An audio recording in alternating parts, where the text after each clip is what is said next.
Okay, hello and welcome back to my live stream. We are working our way through Arctic Gifts and the Challengers. We've made it through the first 4 chapters of the game so far. Yay! So for people who don't know, we're in an alternate universe where arcade games and just video games in general are more mainstream. They're not kind of pushed to the side. It's just a side thing. So esports are huge in this world. And you're playing a character who has decided to try to break into the esports scene. And in the first chapter, we found a team to join. In the second chapter, we basically started flexing our managerial muscles because, of course, our new team has decided we get to play cat herder / team manager. And in the third chapter, we're on the fourth chapter. In the third chapter, damn it, we moved into a team house. In the second chapter, we also got sponsor. And now in this chapter, we are traveling to a big one, basically, to participate in a tournament sponsored by our sponsor. So I don't know why I thought we were on chapter 5. That's next time. Level 4, Maximum Impact.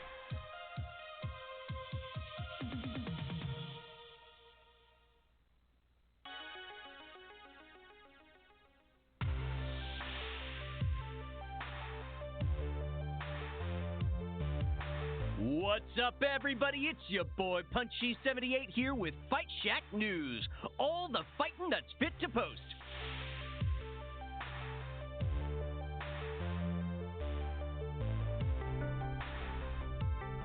The Pro Tour is heating up, with contenders eager to scoop up precious qualification points to claim a place at the main event. With the next major event on the horizon being the lucrative Crimson Tiger Invitational at this year's Max, all the power players are getting ready for a fight. It's Maximum Overdrive, really. Invitational tournament at Max East, the best of the best. Pro Tour points on awesome. Also, Max is super fun. Take showers. Yes, please. This could be the major win everybody's favorite underdog team needs to really reach for the gold. But fighting in local arcades is nothing compared to the big stage at Max. Can they see this through? Yeah, our first big match against a team was against Play to Win, or P2W.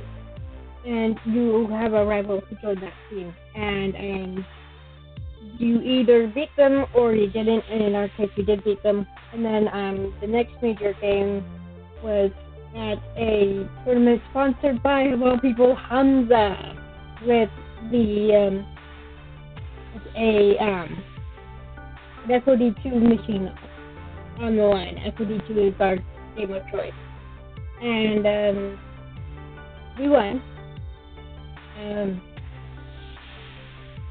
I'm doing my best, of course, but I'm going into this hoping that I win, not necessarily believing that I will. And there's a minigame that you play, and you can choose whether you win or lose, and just skip the games, or you can just play them through. And I've been playing them because that's the fun in live streaming that. Like, share, subscribe, smash the bell, rate Fight Shack 5 stars. Tell your friends, tell your enemies, this is getting intense. Now, keep in mind the Max East here.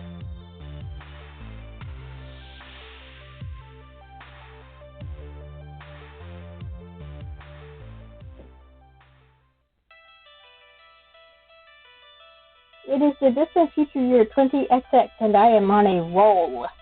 I won every major challenge put before me, overcome every setback, and today I'm going to utterly destroy the next obstacle in my path.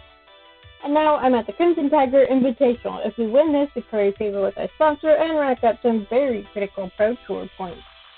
It's time to be serious, and while most of the time I can keep that vibe rolling, today, well, I'm pretty far outside my comfort zone, which is going to make matters difficult. Specifically, I'm 2,408 miles away from my comfort zone. Instead of my comfy and chaotic East Coast city in Homestead, I've flown out to the West Coast, to a rainy gem of the Pacific Northwest, to Max Prime. Wait a minute. Didn't the thing on Fight Shack say Max East? Turns out it's a pretty big misstep, and the developers are like, yeah, no, we're not going to bother trying to change that. And honestly, I had not picked up on it at all. What's Max Prime, you might ask? Because I had to ask myself, looking like a total newbie in the process. In a word, rounded. Max is what you get when 70,000 people descend upon a building the size of an airport. All of them here to hawk retro gaming wares, play new arcade games, and enter tournaments. Max Arcade Corner. I'm sure this icon looks familiar. A hot dog, only $9. Yeah, that's actually cheap for a con hot dog. Winners don't use drugs. So not only am I fighting off jet lag from my first coast-to-coast trip, dealing with the neck ache from some kid in the back of my seat and apparently craving death, I'm also elbow to elbow with unwashed gamers eager to hustle for rare finds, valuable wares, and championship glory. I don't know if you caught it, but just as it swung over this way, there was a quick flash of a ghost, the Ghostbusters logo. The expo hall alone is like an aircraft hangar packed with vendor booths and playable prototype games. All the major companies and arcade chains have a presence here. Now, this is apparently based on the Con PAX, which I've never been to because I live in California and it apparently takes place in Washington. So that's a bit far for my family, and we've never been into that sort of thing. And but someone who has been to PAX is like, this is too bright. Even console games are represented, with the big three of Sega, Nintendo, and Atari having booths, but the Palace, the world's biggest arcade franchise, easily drowns them out. All the flashing lights and noisy crowds are threatening to drown me out, too. So, yeah, a little win over my head, considering I was a PC gamer shut-in until recently. But my teammates are eating this up with a spoon. But yeah, keep, like, in Arcade Spirits 1, when you go to Max with Teo and Ashley, there was that Easter egg of the Ghostbusters logo very briefly up here on the screen. If we watch the screens long enough, there's going to be another Easter egg.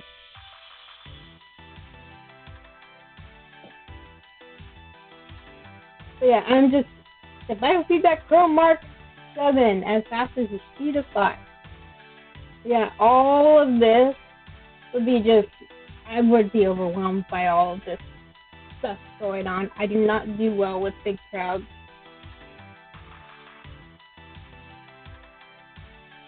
E2W, simply the best.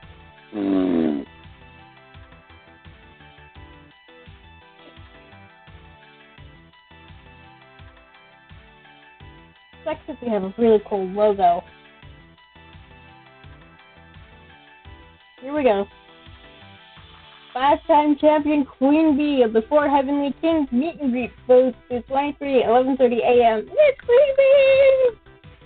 And of course, that's her sprite from Arcade Spirits 1. So yeah, that's what I've been waiting to show up. Finally, a West Coast Snacks. I've been to the Right Coast Snacks plenty of times. I can compare the two. If you need me, I'll be, probably everywhere. Wow, so many people who love video games under one roof. Can't wait to say hello to all the indie devs and see what they're making. This is just the best. First off has to be the retro game dealer, so maybe I could get a few more rare finds for my collection. 50-hour Japanese RPGs, here I come. Okay, this is a bit much, isn't it? Pretty Jinx could have come with us. I'd love to grouse about the gaudiness with her. Meantime, I think I'll also engage in retail therapy. See you later. Leave me with the two most social individuals on our entire group sticking by my side for the time being. Marvelous. So, no Jinx. So keep that in mind.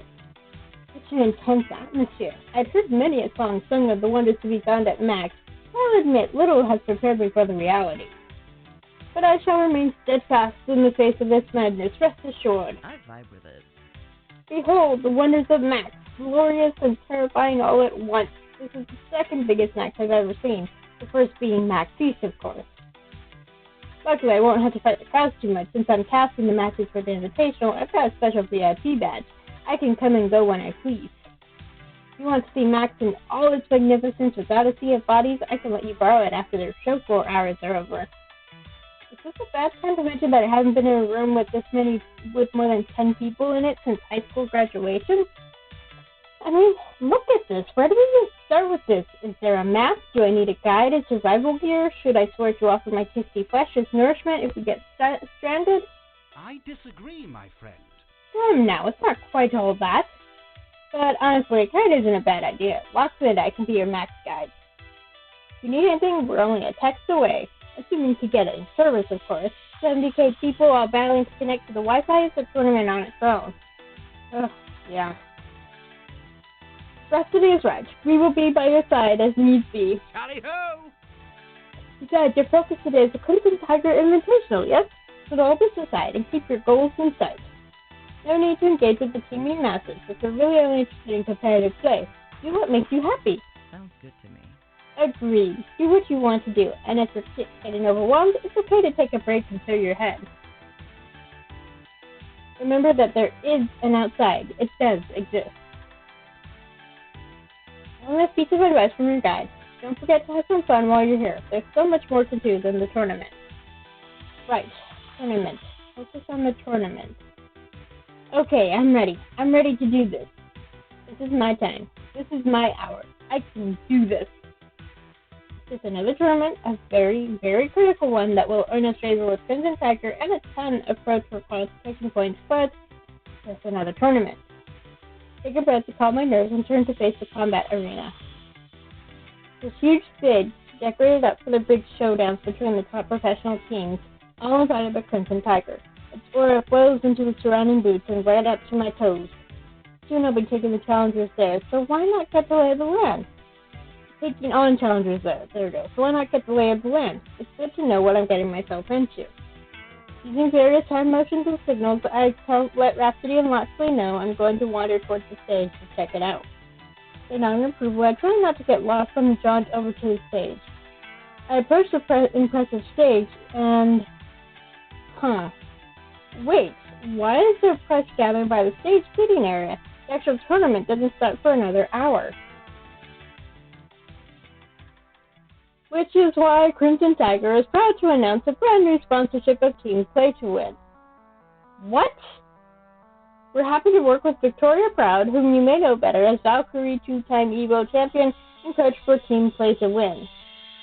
Crimson Tiger certainly knows how to play to win, and we're thrilled to support the dreams of P2W as they rise in the virtual ranks. Camera flashes go off as the press notes photos of the newly minted business card match, and then one of them asks a question that's burning in my mind. What about your previous sponsorship of the Wild Things? And fortunately, we parted ways with the Wild Things. Their spot in the Crimson Tiger Invitational will be given to Team P2W. We wish their little team the best of luck in the future and see nothing but success in store for them. Now, as we look to the future, we look to Team P2W. We hope you enjoy seeing them dominate at the Crimson Tiger Invitational. As crowd of journalists disperses, I march right on up to confront my former sponsor. Beep beep, this is an intense identity situation. You can only pick a response that matches your top 2 personality traits. Like this, you signed me up and then stabbed me in the back in favor of P2W? You can't just drop the Wild Things, we have a contract with you. I'm disappointed to say the least. Is there any way we can compromise? Doesn't P2W already have like a dozen of sponsors? Why back then? Obviously we can't pick these two. one of these two.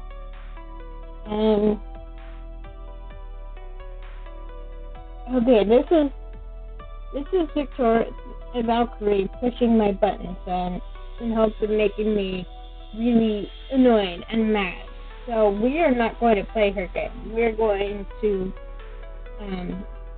stay calm. Excuse me, but we had a contract with Crimson Tiger. You can't just dump us without 2 weeks' notice or something like that, right? Actually, there's an exception clause if we feel you aren't representing our brand well. We've done everything you asked of us. Yes, but you haven't grown, haven't signed new players, and lent us any money, or anything indicating you're big enough to justify the investment. Ooh, ouch.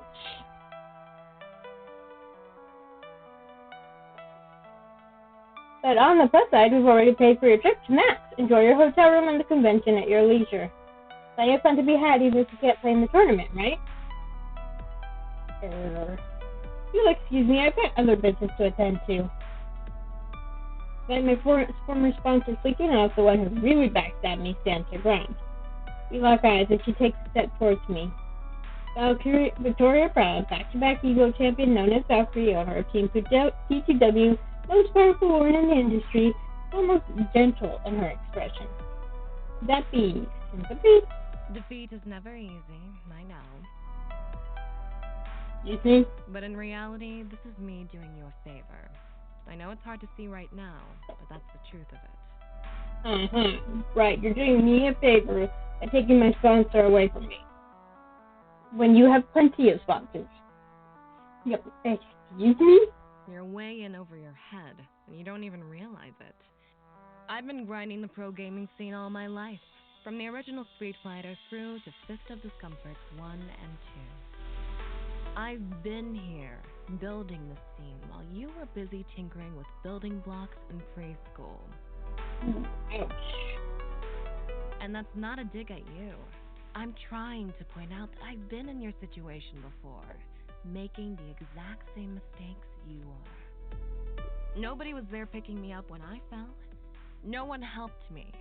So that's what I'm doing for you, here and now. Helping you see that you aren't ready for this. Are your players signed with actual contracts? Do you even have an accountant or a lawyer? I have an iris. Raise her phone in my direction, where the neon wireframe of a familiar virtual girl lays back. Yeah, I've got one of those too. She's handy, but an app is no substitute for having a full support staff. You're playing at being something you're not. You should stick to having fun with your friends and let this fantasy of yours go. There's no shame in being a casual. Okay. Yeah, this is definitely, we talked about this offline in the community, and basically the devs have indicated that Valkyrie actually sees herself in the main character, and so she feels threatened by you, and that's why she's behaving the way she is. It doesn't excuse her what she does, but it does explain it. You say that, but I strongly doubt you have my best intentions at heart. I'd say you're making a strategic move to head off a rival and justifying it afterwards. You think this will stop me? I'll be back. I'm ready to topple your empire. Whoa, gosh, thanks, Mom. Am I also grounded without dessert, too? So that's clearly the quirky option. So much fun to pick that one. This one and this one are definitely the ones I would pick. I'd say this one is the best one in this case. Make a strategic move to head off a rival and justifying it afterwards. I have a doubt as to the kindness of your gesture, Valkyrie. In fact, I'd say it was a fine strategic move for destroying a rival before they can grow stronger. It's entirely too convenient that your generous offer of wisdom is paired with leveraging your own wealth and fame to destroy someone who may one day beat you. You beat me? I've taken the championship more times than I can count. I've built the most powerful team in the world. You're far from ready to do that. If you lost your funding, that's your fault. If I hadn't done it, someone else would have. Yeah, but you still did it. learn the lesson and move on. Yeah, I remember I was watching someone else stream, and I was talking about how I was mad at Valkyrie, and they're like, no, I'm mad at the sponsor. And I'm like, yeah, Valkyrie's the real, and I'm like, yeah, it's annoying. I'm mad at the sponsor, too, for dropping us like that, especially without any warning. I'm sure there was something that they shouldn't be able to do that. But Valkyrie's the one who, I'm willing to bet that Valkyrie's the one who approached the sponsor in the first place. They have plenty of sponsors of their own already. Why do they need one more? Especially if it's someone like Pizza Yum. And she walks away as I'm no longer even the tiniest of concerns to her. Just another try hard for her to dismiss. Iris, what's my schedule like for the next hour? Oh, clear, ma'am. Good. Find me somewhere pleasant to have a spot of lunch before the first round begins. You mean with all those acts before me and no actual reason for me to be here anymore? Excuse me. With the impromptu press conference of Zoom over, I listlessly wander back toward my friend. Once we join up again, I quickly reiterate what went down. That's rough. It's not like we needed another reason to dislike P2W. They're really hitting us where it hurts. Oh yeah. But on the bright side, we don't have to wear Crimson Tiger's hideous outfits anymore. I love the rhapsody of the fashionista. It's so great. Not sure the bright side is all that bright, Rhapsody. Once we get home, we still have rent to pay and team salaries. If we can't pay, we'll lose the apartment. Some of us will have to find new jobs. No, we're in too deep. We need a new sponsor to keep the ball rolling. No way around it. Where can I find a last-minute sponsor? I don't know. I mean, the previous sponsors were throwing themselves at you, basically. I do know something, or someone, rather, I can turn to. I pull out my phone. Iris, what do you got for me? Beep, beep. I've already started searching. It could take a few days, though. Right now, the news feeds are choked with news of P2W signing with Crimson Tiger. We may need to wait for that story to cool off to find someone interested in us. We're, literally yesterday's news at this point.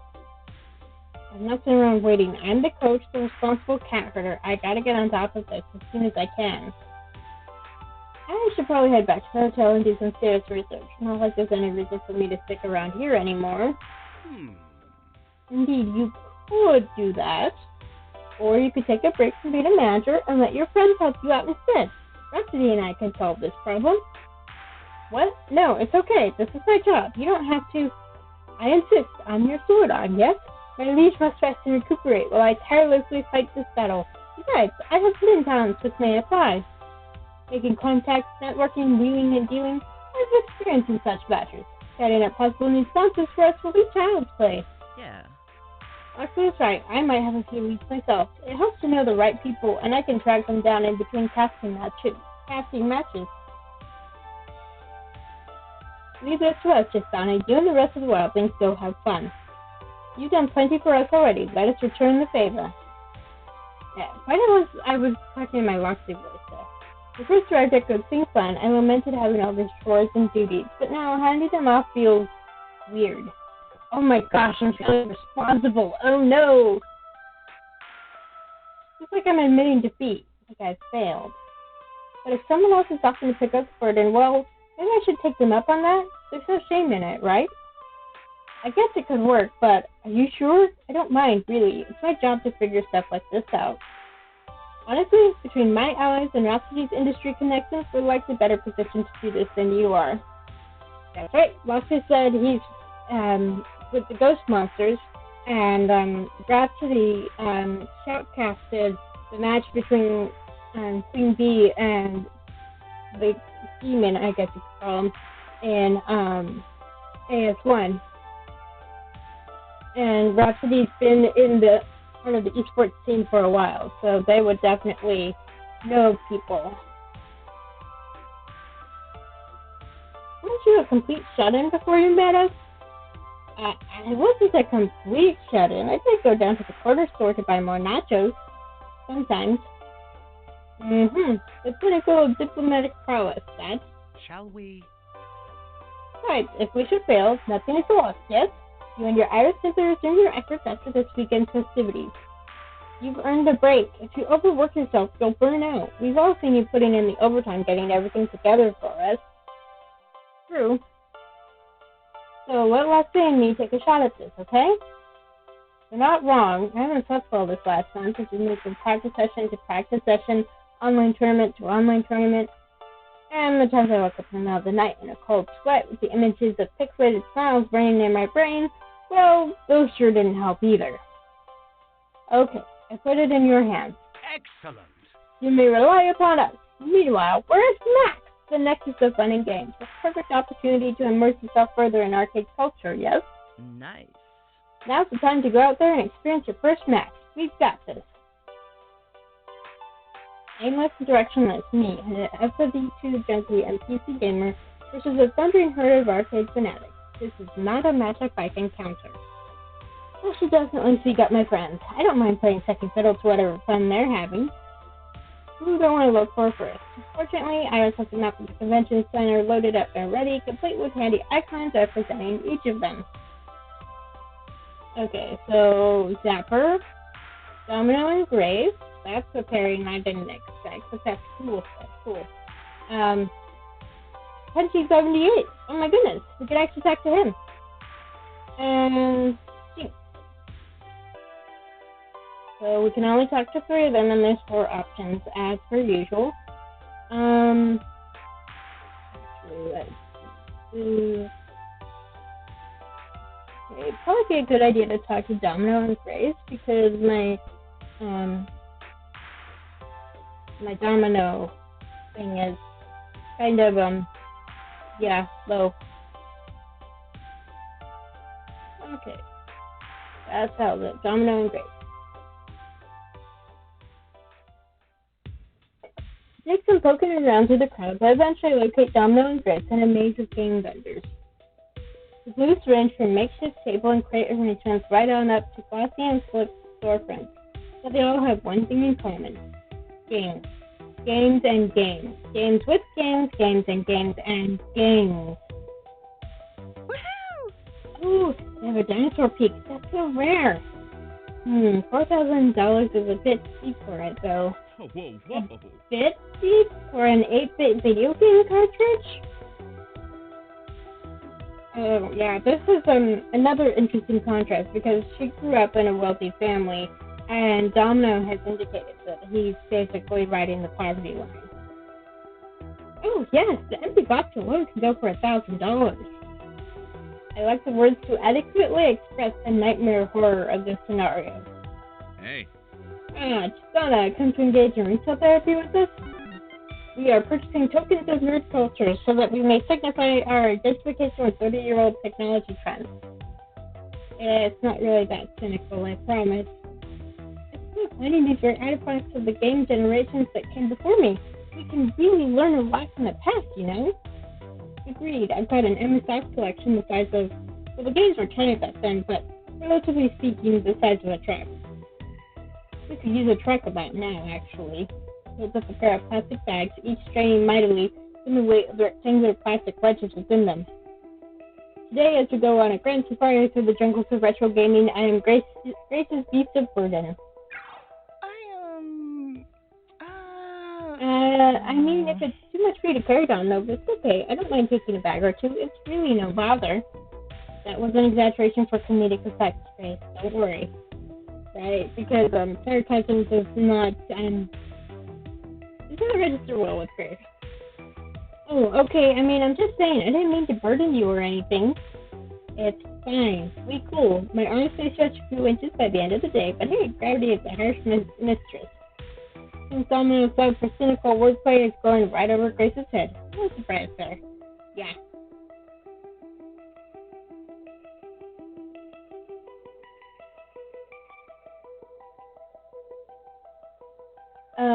Friends will be friends, right? The wild things are always going to support each other. What's the race day? We must elevate our grace over the unwashed masses.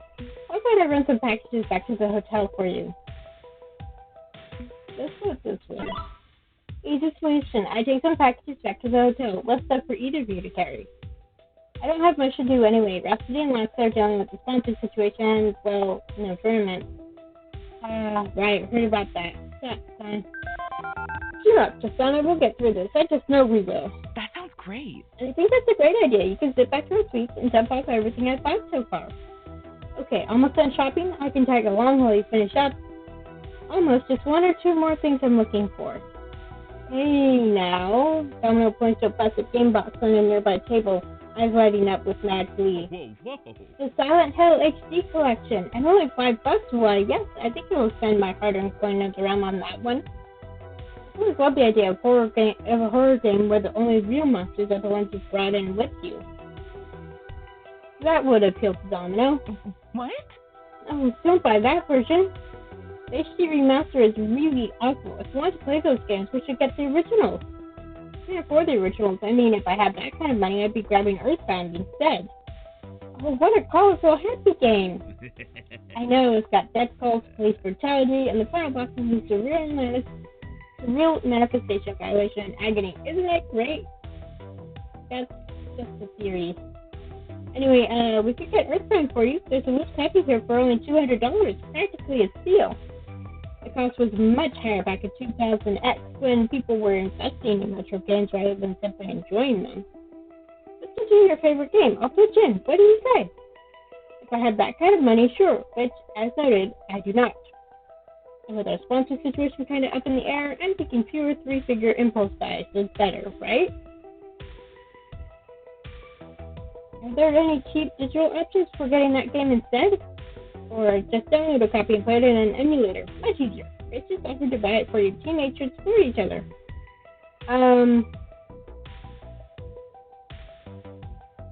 Let's go with this one. Because this is actually the one I would be least likely to say.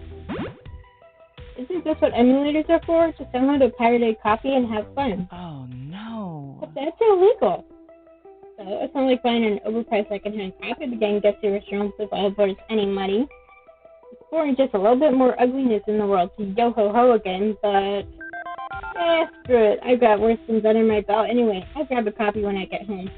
I like that he doesn't say pirate a copy, he says yo-ho-ho.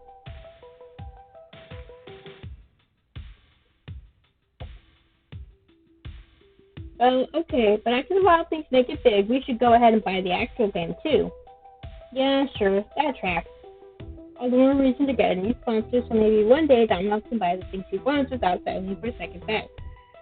I think that's enough shopping for now. Maybe it's for the best that I not spend all my money on things I don't really need. Hey, don't let me guilt you into not having fun. That'd be sucky. No, it's fine. I'm living by myself now and I can't fall back on my family for support. It's a lesson I should learn. In no matter the situation, no matter what crisis we face, we're together. We'll support each other, and we'll make the right decisions to get through it. Let's hear it for the wild things. Hooray! Louder! Hooray! Can't hear you! Hooray! Damn it! Seriously, hooray! I can't write any words. I don't know. I like their dynamic somehow because she is so optimistic and funny, and he is so cynical. But somehow it works. Let's call it here. My brain's melting from being around 80,000 people, and my stomach yearns for calories. Grace hands me the bag, so shopping extravaganza now complete. I'll take care of these. See you both later? Of course. Following the purchases back to our hotel doesn't take too long, thanks to the connecting skywalk. A few minutes later, and I'm back at Max. Now, where should I go? Okay, I'm not as invested in talking with 1078, so let's go talk with Jinx. When arranging for airline tickets to bring the whole team out to the West Coast, one name was absent from the travel arrangements: Jinx. Flying cross country and dealing with a gigantic convention center wasn't in the cards for her physically, so she opted out of the trip. But no reason I can't phone her up and see how she's doing. Better to do it outside, too, where it's less noisy. Iris called you from speakerphone. Okay. Righty, Rudy. Hey. What's up? Hey, Jinx, just checking in. How you doing? How's the cat? Didn't want you to think we forgot all about you two or anything like that. Cat is fine, but How am I doing? How are you doing? News about the Crimson Tiger ditching us came across like 5 different news feeds at once. It wouldn't surprise me if South Korea had something to do with that. Right. Yeah. Foxy and Rhapsody are looking for a new sponsor. Failing that, Iris and I will find someone. Don't worry, we'll make apartment rent this month. Yeah, I know. Not worried about that. I'm more worried about how you're dealing with. Is that just honest? Is it? Hey, just cough up the rent, or I'm putting you all out on the street and suing you for everything you have. Come on. Ian, quit it. They don't know when you're joking around like I do. Oh, come on. Let me have my fun. Don't worry, decide. We can skip this month's rent, provided you pay it back next month with interest. Hey, did we run out of vegan pizza bagels? Can't find any in here. But you hated junk food. The situation cries out for them. Excellent movies require excellent treats. We need pizza bagels. Hang on, going to go get some pizza bagels. James, would you kindly request that Gian stop causing cardiac events? I'm standing in an alley behind the convention center. I want to find my body for days. Gian does what Gian wants to do, afraid. And Gian currently hungers for both rent and microwave garbage food.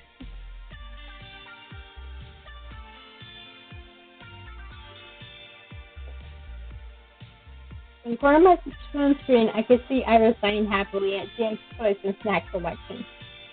Right now, we're having an impromptu movie party. I think they felt sorry I couldn't join you all out there. Wanted to cheer me up. Right, that's why I'm calling. See how you're doing. Well, not gonna lie, having some FOMO being left behind like this. Well, this sucks. Sucks, you know? Being sidelined by my damn knees. Again. Couldn't be there for you at Hamza's tournament either, despite trying. Maybe I could have come out there. Maybe I should have tried. Been to endure the strain. Just make an effort. Instead, I went with my gut. I said, nope, no way, no how. Didn't want to try. Just wanted to stay nice and comfy at home. Now, I'm not there in your hour of need. Sorry about that. Sorry, bringing you down on a day when you're already down, aren't I? Thanks for concern, but I'll be fine. Everything's going to be fine. Don't worry about me, and you made the right call. This place is overwhelmingly huge. Anything I can do to help with that FOMO? Need me to pick up something like that? These are all things I would say.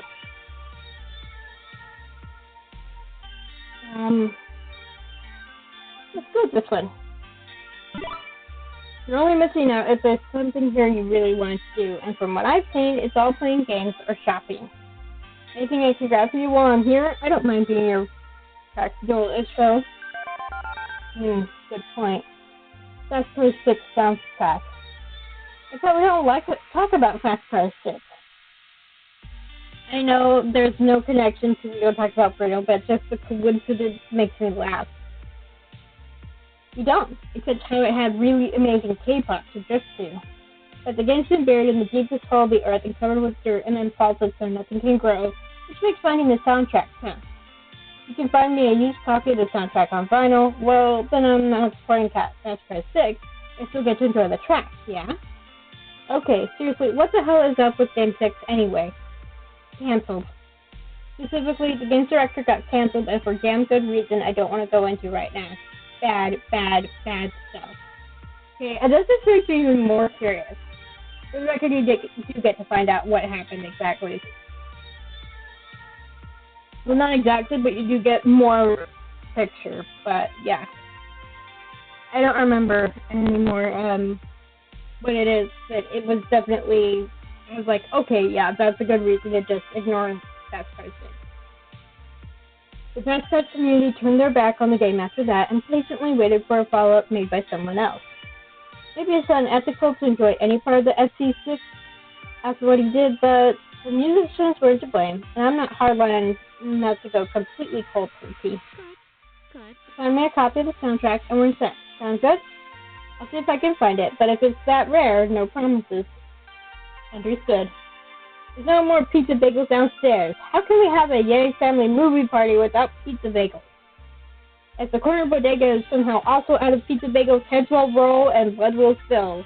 Hell no. Jean, we don't need pizza on a bagel. Just go get a regular-ass pizza from Ben and Matt. Traditions are meant to be upheld. I would not break with the sacred stacking rights. I would sooner embrace death. I love how dramatic Gian is. So different from Jinx. I love it. Now, if you'll excuse me, I need to procure some delicious brown bready delights. Doodles! I just wonder if massive mutane would be better than just a mandatory fun. If Jean insists on watching Mall Cops again just for the Bad Movie podcast. So, in happier news, what's the plan to get back at P2W for trying to kill us? Is that vendetta you thirst for? I didn't think you were into petty revenge. I can choose my spots, yeah? Sometimes I shrug it off, sometimes I come down on someone like the fist of an angry god. It's all about keeping your cool, so you're ready for the time when you gotta go ballistic on someone. Is now that time then? Should I be worried? Nah, more interested in what you have to say. It's simple really, here's what we do. Blood and war, we shall topple their dynasty and replace it with our own. Put Valkyrie's hand in warm water while she sleeps so she wets the bed. Living well is the best revenge. Nope, not picking either of the last two. First one. I will take what is mine with fire and blood. In 1,000 years' time, the wild things will be remembered, and P2W shall be a success. Hell yeah, right attitude to have. Burn down the old, replace it with the new. That's the way of things. One generation hangs on too long to power, basically gets the boomers. Nobody wants gamer boomers. You go out there and show the world the wild things are here to stay. We're here with you every step of the way. Got it? Got it. You can count on me to do a revenge. There's a quick silence on the phone before I hear her voice again. You know, I'm glad you called. Oh? Why's that? No big reason. Just glad to hear from you. One of the other reasons I got FOMO is because I wanted to hang out with you more, and whoops, off you go to Max. Like hanging around HQ with you and just relaxing, you know? Get that we're busy prepping for the Pro Tour, but any moment I can have to relax is welcome. Thanks, Jinx. I'll try to squeeze in more time with you once we're back, maybe? Good. Sounds like a plan.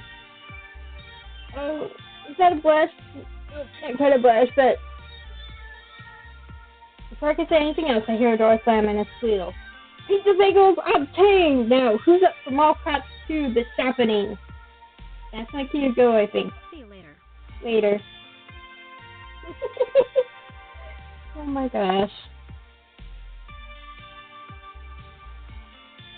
Good to check in with everyone on the team when I can, even those who couldn't be here with us today.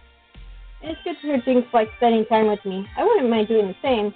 Spending time with her, I mean, not with myself. Time to move on. My phone call done, I head back indoors to assume traversing the landscape of Max. Okay, let's talk to Dapper. Zapper kapow. I find Zapper playing the latest light gun slinging action game on offer from a major publisher. She's playing Guns Akimbo as usual. The cabinet is decorated in camouflage and netting with sandbags and ammo boxes on the floor around it as stage props. On screen, she mows down waves of terrorists round after round. But despite racking up an amazing kill streak, unlocking a drone airstrike to rack up even more bloody deaths, she holsters the guns and steps out of the way. The next two gamers in line grab for them quickly, eager to play, as are the Dutchens waiting patiently behind them. Oh, hey, stop. How's Max treating you? I glance at the line in front of the game, and alongside it, I'm walking around the booth while it's over. How long were you waiting to play that game? Not long. I knew a guy who knew a guy. Oh, so I guess the binding ship in the middle of the demo isn't that great a loss then. Nah, that's not why I folded it. Well, the game sucks, so I keep playing. Isn't this like a multi-million-dollar juggernaut which scored 9 out of 10 from every reviewer on Earth? I mean, I'm a PC gamer and even I've heard of... Not interested. Not my thing. Let me explain. You know I love light gun games, and the hotter the better. More chaos, more sharpshooting skill, more over-the-top action. But usually I'm shooting robots, zombies, aliens, cartoon gangsters, stuff like that. When it comes to realistic military shooters, well, no. Not my thing. I don't like glorifying gun violence.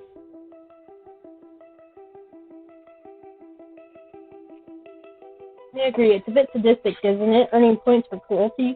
I get it. Hooray for patriotic murder simulators, right? Blarg. Why play the game at all if you knew it wasn't for you? Just curious. Let's go with this one. Now, citizen, it's your patriotic duty to virtually go overseas and depopulate the land so our oil interests can move in. Capitalism and ho! That's pretty much what it is, what it boils down to. I know, right? It's just so blatantly obvious what they're pushing.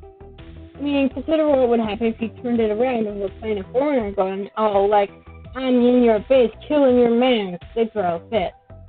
But you pick a socially acceptable target and jam a paralegal in there? Oh, good. That won't result in a congressional hearing over video game violence. I know dangling up games in politics is kind of Loxley's thing, and I make fun of him for it, but this one hits home for me, you know? Yeah, I got it.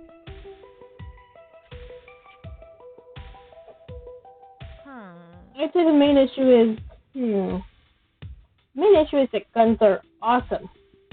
It's the general impression I get from you, yes. No, I don't mean that in a good way.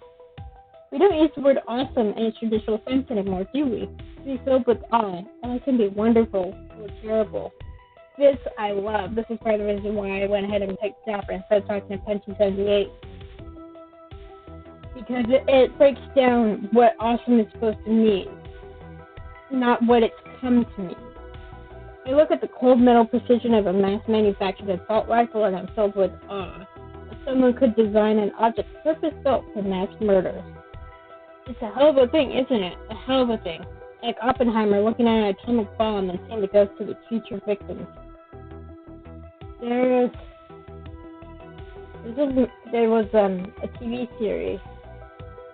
I forget what it was called, but there were 2 seasons. And in the second season, this Japanese man has a dream, and he sees a childhood friend of his standing there looking at him. And then I forget exactly what they said, but the camera pans and you see the rest of the man's family, and you realize they were killed in the one of the atomic bombings. I can't remember if it was supposed to Hiroshima or Nagasaki, but the only reason the first Japanese man wasn't with them was because he had to leave Japan for some reason, so he wasn't there when it happened. But I think it's just so powerful, just that simple shot, knowing and realizing we're all victims of an atomic bomb. The problem is that it's too brutal a reminder of actual reality. Pretty much, yeah. Yeah, same here. I play video games, I consume various media to get away from reality. So that's why reality is depressing enough. I want something to escape that. And that's not going to happen if I watch something that's really depressing, really dark and gritty. That's why I didn't want to watch Attack of the Clones or Revenge of the Sith because they got too down. And I guess it's part of the reason that I'm not really eager to watch Rise of Skywalker or The Last of the Jedi, because at least The Force Awakens ended on a hopeful note, but the next 2 just tanked in terms of the hope. And plus, I had my issues with the way they wrote certain characters. But anyway. Awesome. Now, give me a laser pistol, give me robots, give me 2 bombless Hollywood pistols that a million mooks to sell on. Give me something awesome. Something that's so over the top and down the other side and up the side in the next cell, I can relax and sink to the fantasy. Exactly. You do that, and we're good. We can have some fun with violence without feeling like we're advocating murder. We could chill the hell out and blast some baddies. You could say that and make it silly desensitizes one to reality, though. So basically, you want to live inside an 80s action movie. It's the same with FOD too, right? Zany martial arts, not crippling injury. Let's go with this one. And the same follows through for Fish's discomfort, yeah, because it's a giant old kung fu movie without a joystick, with a joystick attached. It's totally fine. Exactly. Kids aren't exactly running around firing off key energy blasts at each other on the playground. Not for real, anyway. It's fantasy violence in a fantasy setting with swirls of magic and ninjas and stuff. Totally okay. because I saw firsthand what it's like to hurt someone, if you recall, and I was sick to my stomach after. Yeah. So even though I talked to Domino on stream, I have gone and talked with Zapper and other off stream, and yeah, she was really upset about pushing Domino. Right, I remember that. I went shooting one with real gun, even in self-defense. I guess I'm an aspiring pacifist, despite loving my life and swinging rampages. And Equity 2 gives me a channel for aggression without brutal consequence, so it gets a pass.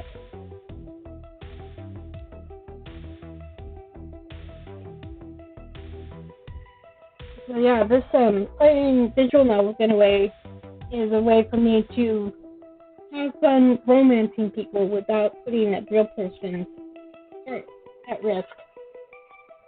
Because I'm Ace and Arrow, so in reality, I have no interest in being with someone, romantically or sexually. But playing games like Arcade Spirits allows me to do that, albeit out of remove. Realizing we're still loitering in the crowded booth of military shooter fans, Zephyr nods and waits for me to follow her. We shuffle out to the side of the town floor, slightly quieter, but not by much. Yeah, in other news, rumor mill saying you lost our sponsor today, huh? Crap, right, I almost forgot. It's cool, you got this, right? I trust that you got this. I don't mean that in a questioning way, I literally trust that you got this. Actually, Loxley and Rhapsody are taking first crack at finding a new sponsor. They got this, hopefully. You know I'm down. Yeah, I can see that. Rhapsody knows this stuff. Okay, doubly less worried now. See, this is why you rule. You got this shit on lock. Anything you can't fix yourself, you got good people around you ready to dive in. That's a hell of a force of nature you're packing in terms of charisma points, more than I've ever managed, at least. I'm happy to count myself as one of your allies in the war we call life as a pro gamer. And, you know, just having been in your general area. Look, she's blushing! Okay, now I'm getting a cutesy stuff. I should really knock it off. I don't mind cutesy. That's a good look for you. I try to shoot for a hat rather than cute. I think we got enough cute already in this game. But hats in short supply without you and me around. And on that note, I leave. Catch up with you later, Justana.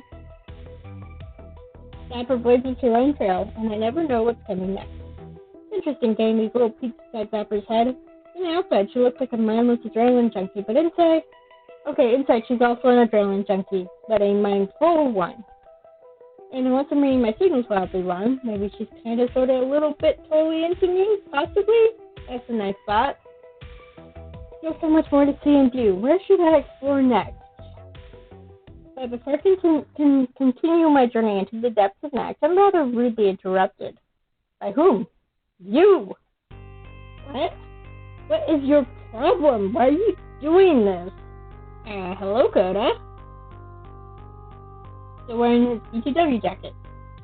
Coda, formerly of Team 2 Play to Win, still wearing his BTW jacket, but with 30-year and its holes in it, dude looks incredibly agitated, scared, and angry. Leave me the hell alone. Isn't it enough you already destroyed my career? Want to ruin my whole damn life, too? What? He advances on me, trembling and losing his nerves with every word he speaks. It's you, isn't it? You and your damn iris. My bank account's all that junk mail, but thinks you sent my mother. What are you going on about? I haven't done anything. Of course you have. It's not you, then. Of course. Her. She's doing this. Well, I won't let you ruin me. You hear me? I won't let you do this. Damn it. Coda, what are you even talking about? Alas, he ignores me and runs right back into the crowd, plowing into two cosplayers as he loses himself in the chaos of Max. What the fuck? That was weird. I honestly have no idea what to make of that. What the heck was he talking about? Obviously, me, personally, I know because I played this before. But yeah, it's definitely confusing. It's the first time around. She was running inside? Did he mean Valkyrie? Is she carrying a grudge? But before I can ponder it further, I'm interrupted again, this time by happier, familiar faces. Hail, friend! We bring good tidings. The possibility of good tidings, at any rate. Even a possibility would be welcome. It's been a weird day. You do appear a little shaken up. Everything okay? I'll be fine. I'm more interested in your tidings. Tell me of your tidings. Very well. We have a strong contender for our future sponsor. After Marion struck up a conversation with another Iris and... Hold up. You named your Iris Maid Marion? Seriously, my dude? It's a bit embarrassing, but my lovely Iris decided she actually quite enjoys my, shall we say, aesthetic, and chose that moniker of her own free will. Lex's phone chimes in as a pink, flowy figure in a beautiful medieval dress curtsies towards us. First, it is my honor to assist friends of my Lord Loxley in all his battles with my powerful database indexing toolset. Huzzah! So, right. To refocus, we may have an inroad with a powerful sponsor and a powerful opportunity. I still need to have a few more conversations and think some things over. Nice. But either way, we'll have the results by the end of the day. That's all great and everything, but I think I have one small question. Whom exactly are you chatting with? Right? Nah. Spoilers. I feel bad as your quote-unquote manager, I should at least get a hint, you know? Seriously though, I won't want to get your hopes up in case this falls through. Also a great excuse to keep us wondering.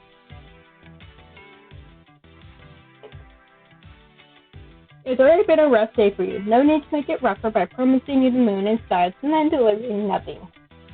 I guess I could see that, but I don't know, being left in suspense is pretty awful too.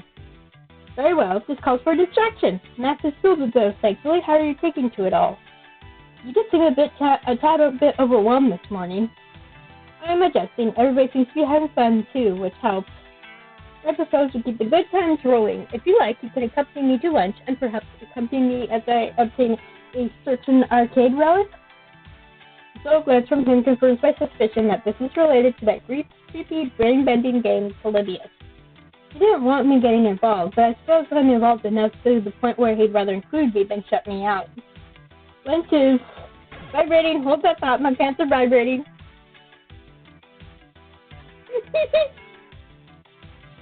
Rhapsody takes out their phone and quickly scrolls through what seems like a long chat thread. What I was going to say was lunch is always a welcome and delicious idea. However, I just found out I need to make my way back to the States for the Crimson Tiger Invitational. I'm casting the first match. You mean the match we were supposed to be playing in? Yeah. That's right. But now it's P2W against another small team, and there is one other caveat. I'm not sure I need another surprise added onto this whole ordeal. They need a second caster too. I could do it with some rando, or Jeff Donna could be my color commentator. I could announce P2W's match. Or you could go have lunch with Loxley. The twain are tantalizing choices for fun and distraction, whatever you decide. And information. Both are interesting options for gathering intel. One on P2W, the other Polybius. Either way, I'll learn something. Rhapsody. Let's go cast P2W's match. Casting. I think give it a try. Might be fun to do it officially rather than me just staring at my computer screen. And I should keep tabs on P2W when I can. Keep your friends close, but your enemies closer, right? That's what we call a twofer. Let's cast this thing, Rhapsody. I want to give it a shot. While we're at it, we might glean some information about our rival's tactics. Always looking for the advantage, aren't we, Dastana? What can I say? Even if we aren't playing, I won't stop trying to get better. And I might have a bone to pick with P2W. Very well. A respectable choice. Meanwhile, I'll tend to my own affairs. We shall catch up later about my findings. Farewell. I nod my approval to Loxley while Rhapsody and I start to walk and talk. Luckily, I've watched my fair share of tournaments, and I've been able to observe Rhapsody's casting when they do it at the HQ. But they make it look so easy. So, what exactly should I do? Talk. Great, I can talk. Look at me talking right now. I'm so good at talking. You'll be a perfect color commentator, Justana. And what does that mean? Typically, there are two separate roles that commentators fall into. You have the play-by-play caster, who tells the audience exactly what's happening, exactly when it's happening. That'll be my role. Then there's the color commentator, that's you, who's asking questions, analyzing the situations, filling up the downtime in between the plays. think I understand. You're like the Fukai-san of Iron Chef, and I'm Chairman King Kaga. I have no idea what that is. Sounds good to me. That's close enough, yes. Essentially, I'll set the scene and you deliver the line. It's like any other conversation, albeit slightly more intense. Do your best to be engaging and have fun with it. 2 more days with Rhapsody leading the charge, both on the show floor and with the announcing. Shortly, we make our way back over to the stage. Even though I was here earlier, the stage is completely transformed. Colorful lights spill onto the stage in P2W's famous colors, with banners hanging in the background. The crowd has also grown tenfold to when I was here last, not making me nervous in the slightest. We were immediately flagged down by one of the Max enforcers and directed to go into the announcing booth. It's a simple booth and desk combination for the cactus. It's got mics, got headsets, got screens, everything we need. Oh, and those chairs look pretty comfy. Nice. They are, trust me. Rhapsody practically jumps into their seat and makes themselves at home. Care to try them out yourself? I oblige, take a seat. These are nice. My buns feel perfectly cradled. We're going live in a few minutes. Let me break it down for you. We don't start until after the main announcer introduces the team. They'll get into place and then right before the character select is when we go live. That all seems in line with what I've seen you do before, but I appreciate the reminder. The pressures are always nice. I just wanted to prepare you for everything so you feel confident. By the way, how are you feeling about everything so far? Holding up okay? Great, I'm great. Let's go. I think I'm going to pass out. Great, I think. I'm holding on. I chugged a super gulp of coffee at the beginning of the day, and I am ready to unleash all my pent-up energy during this nap. I have been ready to do this since you offered. I'm pumped and ready to call out some mad plays. Let's go! Loving that passion. That's some extreme energy. I love it. You're going to put on a great show. Get ready, Jasana. We're on. In some display of bursting lights and music, the main announcer takes the stage and introduces divine inputs from P2W. No Finnegan this match. Luckily, the cameras aren't on us yet, so I have plenty of time to style their way as they take their places on the cab. The announcer welcomes their opponents. Rash? Really? There are no names that's barely on the top 500 leaderboards. Seems like Valkyrie isn't just taking sponsors. She's ensured the easiest matchups for play to win. Of course she would. Everyone is in position before I realize that the main announcer is pointing at us. Hello to all you FOD fans out there. We have an exciting match for you all today. The famous, for better or worse, Play to Win has managed a last-minute entry into this tournament. How will they fare against Rash? Since B2W lost their match at Good Clean Fun, they've trained extra hard to make up for that defeat. That's been their only loss this season. Will P2W continue their streak, or will Rash finally end the reign of terror? What do you think? Willing to make any bets?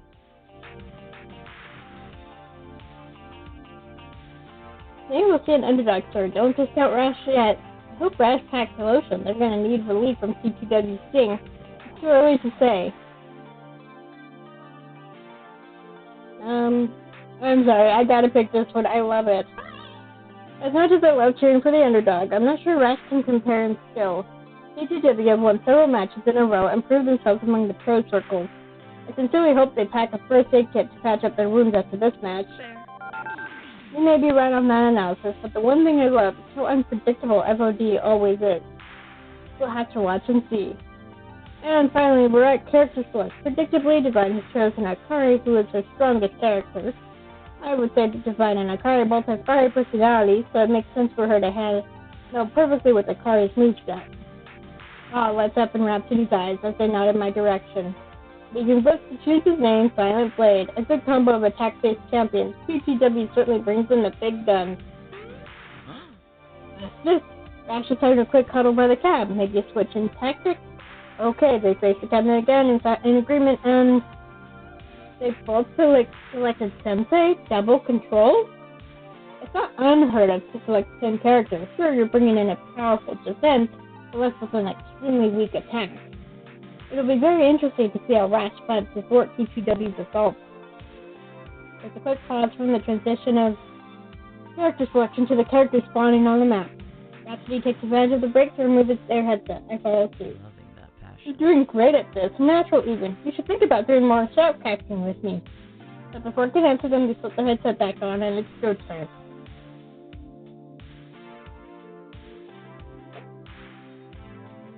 Let's duel. The game starts and the cheers snap me back to the match. Rhapsody and I play off each other perfectly. We keep up the tempo of the banter. We're both having a great time.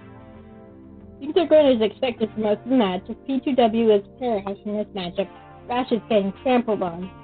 That is until Rash does something even I could have predicted. Currently, both Sensei's ultimates are built up. Rash has been holding on to them, clutching hard. Very unusual. P2W is advancing. Rash decides to face them head on. They're closing in. What? A double ultimate? P2W is forced to retreat. They can't keep up.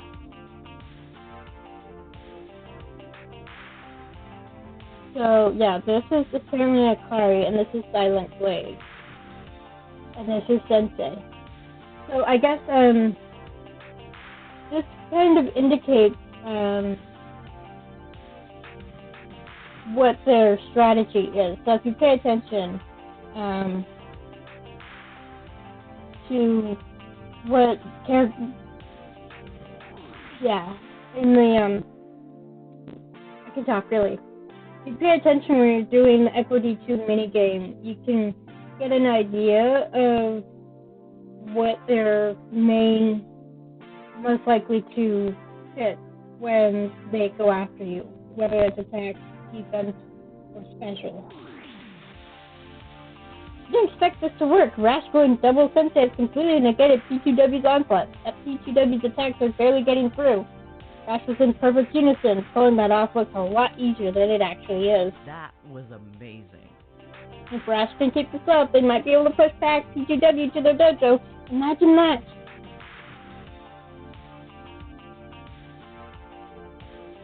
Yeah, wreck P2W. P2W is having a bad reaction to Rash's strategy. Rash still needs to play it safe to get through this. If much goes well to fix this, we're supposed to be commentating, but I'm too torn. Let's go for it. Get wrecked. I don't think of anything important about the match right now because I'm so heckin' happy watching P2W get put in their place. Rash is playing them. P2W noobs get wrecked. That's not a good look. If Rash wants to continue this train wreck, they better keep their minds sharp and their fingers quick. Rhapsody's round tells me they weren't impressed and saved me from my obvious casting blunder. I can't lie, it was totally worth it. P2W is switching their attention to building ultimates, and now Blitz pops boost scroll to build even faster. P2W manages to execute a perfect combo of ultimates like Rash just did. It would spell victory for them. Even though Rash has poured their heart and soul into this fight, it's only a matter of time before P2W finds a way to outmaneuver this strat. I've tried this approach in the past. Sure, it takes your opponents completely off guard, but if Rash can't combat P2W's upcoming ultimate, it's thought it must be a fortune teller because that's precisely what they're doing. Divine and Blitz are positioning themselves up for their ultimates. Blitz dives in first, uses singular strike to remove the minions in his path. Sensei's move up to block the attacks, but that's exactly what Blitz wants. A perfect prediction. Blitz unleashes multi-flash, tearing apart both of Rash's champions. Divine follows up with flame strike, clearing the lane. I can't believe it. The path is empty. There's nothing stopping P2W's way. Rash isn't going to have enough time to make up this lost ground. This match is as good as over. Don't call it over yet. Just down if Rash could pull a miracle item from the store right now.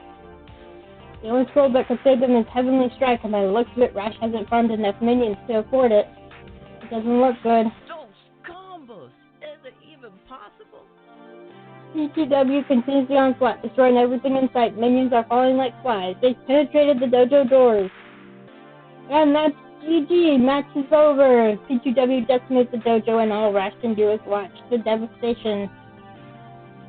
Both Rhapsody and I take a long exhale as the words "Game Over" appear on multiple screens. The crowd is eating up the excitement, shouting and clapping and cheering and jeering. In a show of sportsmanship, the teams exchange handshakes, but P2W takes this moment to bask in the glory. That was amazing.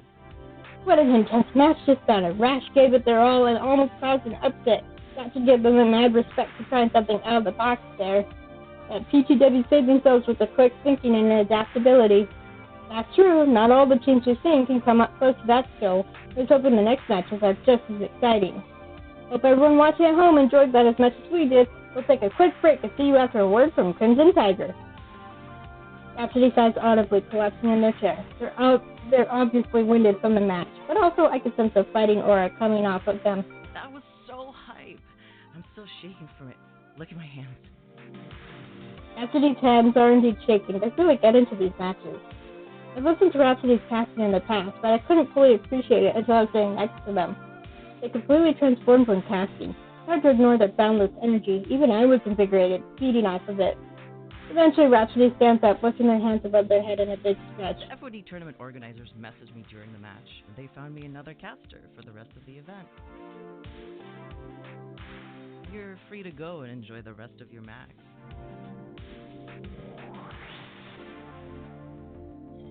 I promise I'll try not to have you work anymore on this trip. Oops. Did not mean to do that. Rhapsody, this was hardly work. It was just a conversation, albeit slightly more intense. They wink, echoing their own words from before. Fair enough. I had a lot of fun casting with you. I appreciate you filling in at the last minute, too. I owe you one. They're happy, I'm happy. It was a fun little excursion into Rhapsody's world, all told. Don't worry about it, Rhapsody. We still got a couple more matches to cast today. You should see if anyone else from the Wild can join you for some max shenanigans. Once Foxy and I have heard more from our potential sponsor, I'll come find you. A great plan. I wait for Rhapsody, leaving them to prepare for the upcoming matches and mingle with other shoutcasters. Meanwhile, I should go find something to occupy my time until we know more about our sponsors. Whew. I have never picked that Get Wrecked one because I try to be a sports person. But I was like, you know, if I'm going to do it, I'm going to do it. So, may as well get it out there. And I'm glad I picked it. With Rhapsody's business concluded, I'm kind of dressed again from under the floors of Max. And you know what? I think I'm getting used to the chaos. I'm getting used to the crowd. And dare I say it, I'm kind of having fun. Losing our sponsors a setback, to be sure. We're still on a winning streak. Why worry? We'll overcome this challenge. My trajectory is straight upward. Nothing's going to change that. I'm a winner, a champion. The rest of the world needs to catch up to that idea.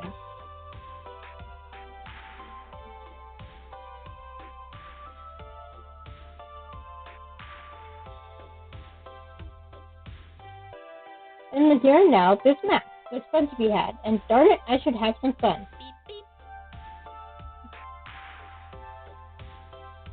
Curious, I pull my phone from my pocket to be greeted by a smiling Iris. I've been analyzing your conversational tone and heart rate ever since this morning. Aside from a brief spike of stress early on, you're doing well. I'm glad our efforts are paying off. Yeah, we'll be back on track with the Pro Tour in no time. No. I mean our efforts at helping you with your mental health issues. My what? If you mean my desire to win, maybe I get too fixated, but I wouldn't go so far as to call it a mental health issue. Call it what you like, but know that I think you're in a much healthier place now. You and the rest of your team. Think about it. You're all here pulling for a common cause, but also relaxing and enjoying time spent with friends. You're in a better place. And trust me, so are they. In fact, I'd say the real victory was... Please don't say the phrase friends we made along the way. No matter what label you give it, the fact that you've all bonded over your woes and joys, your troubles and triumphs, it says a lot, you know? I guess. It hasn't been that long, but I already feel close to everyone in the Wild Things. Anyone in particular strike your fancy? What fancy and how is it being struck? Don't forget, when we first started on this path together, I said that you might even find romance. They're your friends, yes, but they love and care about you, even if some wouldn't use those exact words. For some, perhaps that goes a little further than you might think. And don't deny you were interested in finding someone to love from the start. You told me as much, remember? Now, don't feel obliged to make a move yet. I'm still calculating your relationship data and emotional analytics. I can advise you as to the right time. Just something to think about, okay? The right time would be the 5th chapter of the game.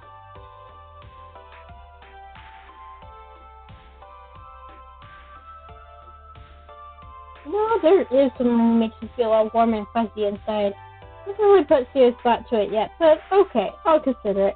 Not sure, Iris. I think by this point I'm okay with just being friends with everyone. This is a difference from the first arcade experience. There are several times where you check in with people along the way.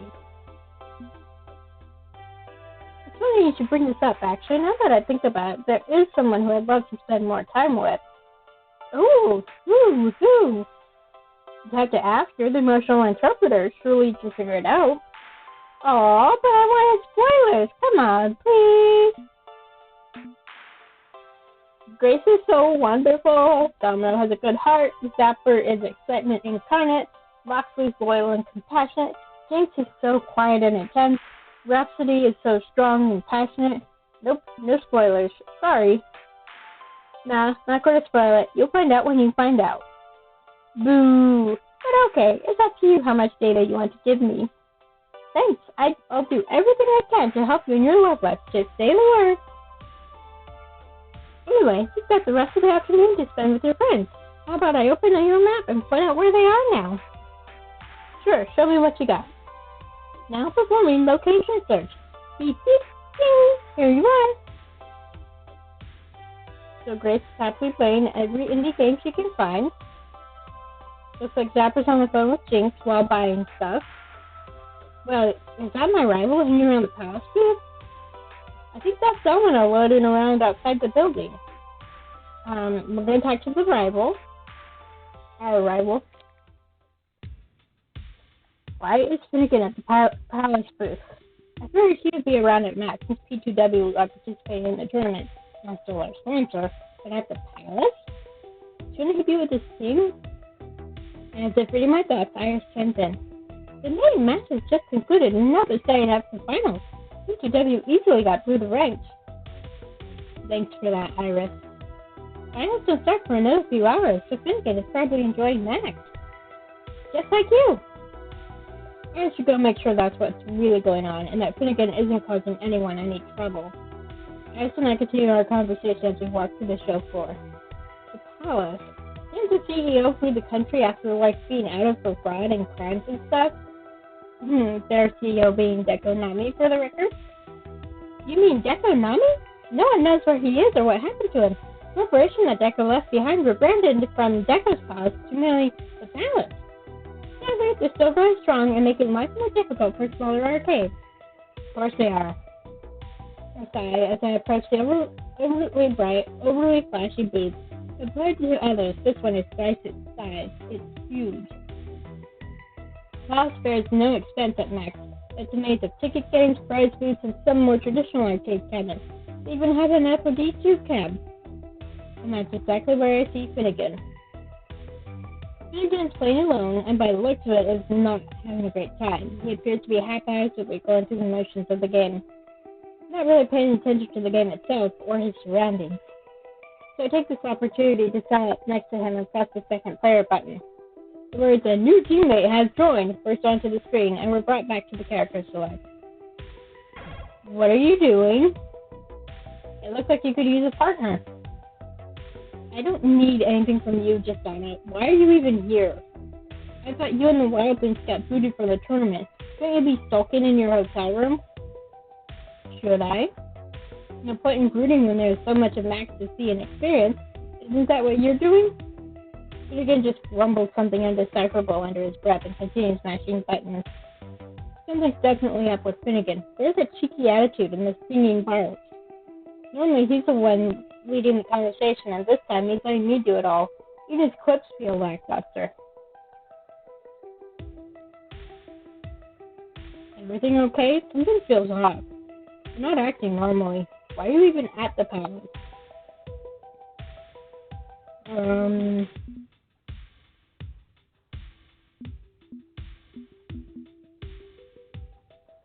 This is abnormal behavior for Finnegan. I've never seen him act like this before. I wonder what's going on. Hey, Finnegan, is everything okay? You're not acting like you normally do. I'm fine. Sure, okay. Around my eyes, he's obviously not fine. I'm going to have to prod him more to get any real response. Looking at his furrowed brows, I can see the pain behind his eyes. Finnegan, what are you doing? What do you think I'm doing? I'm training up for the finals. You can do that anywhere, especially at Max. I've passed like 4 separate FOD cabinets walking over here. There's a specific reason why you're here. Finnegan sighs heavily. Not even enough energy to fight back. He just lets it all out. I've always trained at the palace. It's got the fiercest competitors. And before you say anything, yes, I see your trenchant stack. It's not in the sense of the most skilled or talented competitors. I can just look to my teammates for that. The palace brings forth the most vile people in the community. They revel in it, support it. In fact, they even pay people to spew vitriol like that. Being great in competitive games isn't just about being good at a game. It's about withstanding the abuse. I come to the palace to be berated, called names, talked shit here. Without fail, I come, and they assault. That's awful. Save your breath, Tristana. I don't need your sympathy. I do this to myself. You probably don't even hear it when you're up on the stage. People taunting you, calling for your loss, booing you. You have to be strong. You have to block it all out. Focus on the game. Focus on your plays. Prove it to those fucking people fucking you on that you're fucking good enough. Prove to those fucking people shitting on you that you're fucking good enough. There we go. Megan's eyes break contact with my own as he focuses on his now shaking hand, desperately trying to fight back his anger. Those hands fall into tight fists before he sighs, letting go. They come here, to the palace. Because here, experience the worst the world can offer. If it comes time for me to perform for real, I'm already numb to it all. I'm at a loss for words. Nothing I could say feels appropriate, so I let him continue. That was kind of helping his attitude at the beginning of the game. It's draining, you know? Be constantly berated and yelled at, be called offensive names, told that you're nothing. You build up this thick skin, and you wear it proudly, with some shining armor. But deep down, little by little, it littles at your core. Not just Finnegan tries to fight it, tears begin welling up in the corners of his unrelenting gaze. He quickly wipes them away, though. I let the sounds remain between us, each of us lost in our own thoughts. On the flashing game over screen that brings us back. So, Tristana, don't ever try to talk down to me. It won't work. With the newly restored staff that it clearly doesn't need, Finnegan's back to normal. Say your worst during finals. I dare you.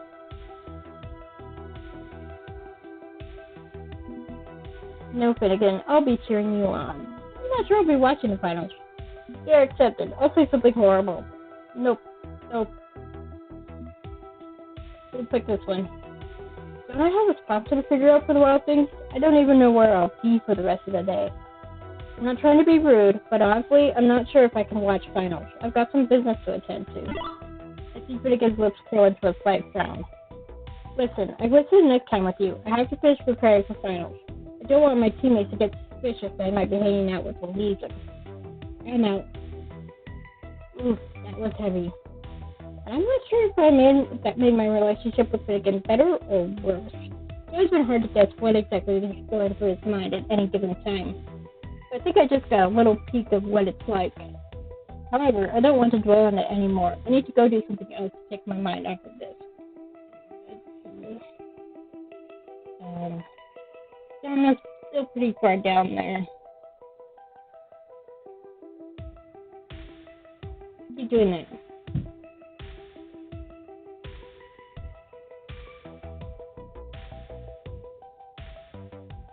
I could swear I saw Domino on his way out the doors. I'd recognize that fatty old coat he wears anywhere. Why hang out around out there, though? All the fun stuff's inside. Maybe I should drop in and see how he's doing. find him loitering off to the side, squatting down by the building with his head in his hands as Max attendees troop in and out of the building nearby. As I approach, he peers at me through his fingers, then very gradually straightens up, as much as he can, given he naturally slouches. Hey there. How's the sponsor hunt going?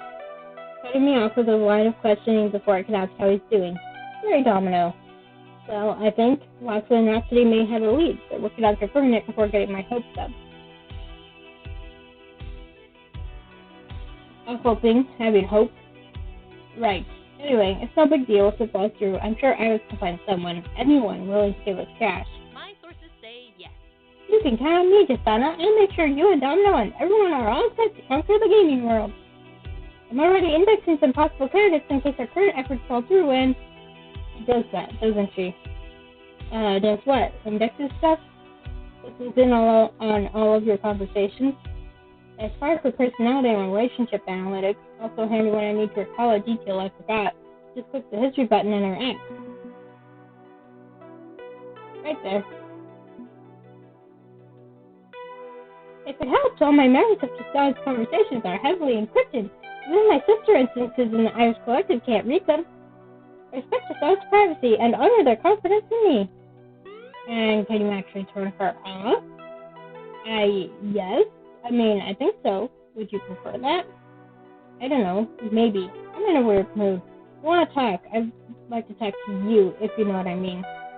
Okay. Iris, mind disengaging the microphone for a bit? Iris offline. No problem. I'm happy to support you in any way I can. Iris, offline. Domino waits a moment before speaking. Sure. Let's embrace our doom.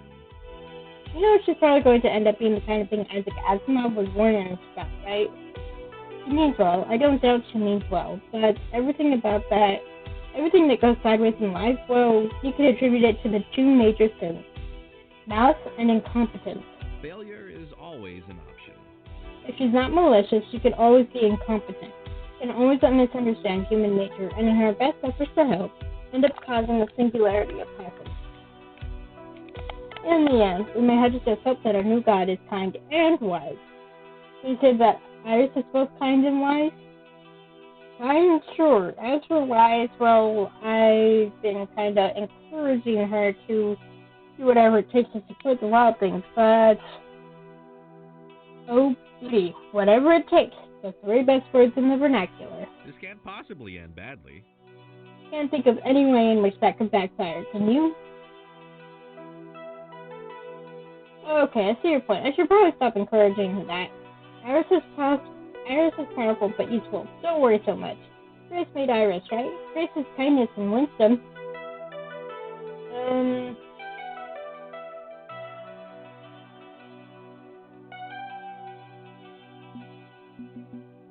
Okay. Yeah, okay. I can see a lot of ways that can backfire. You've made your point.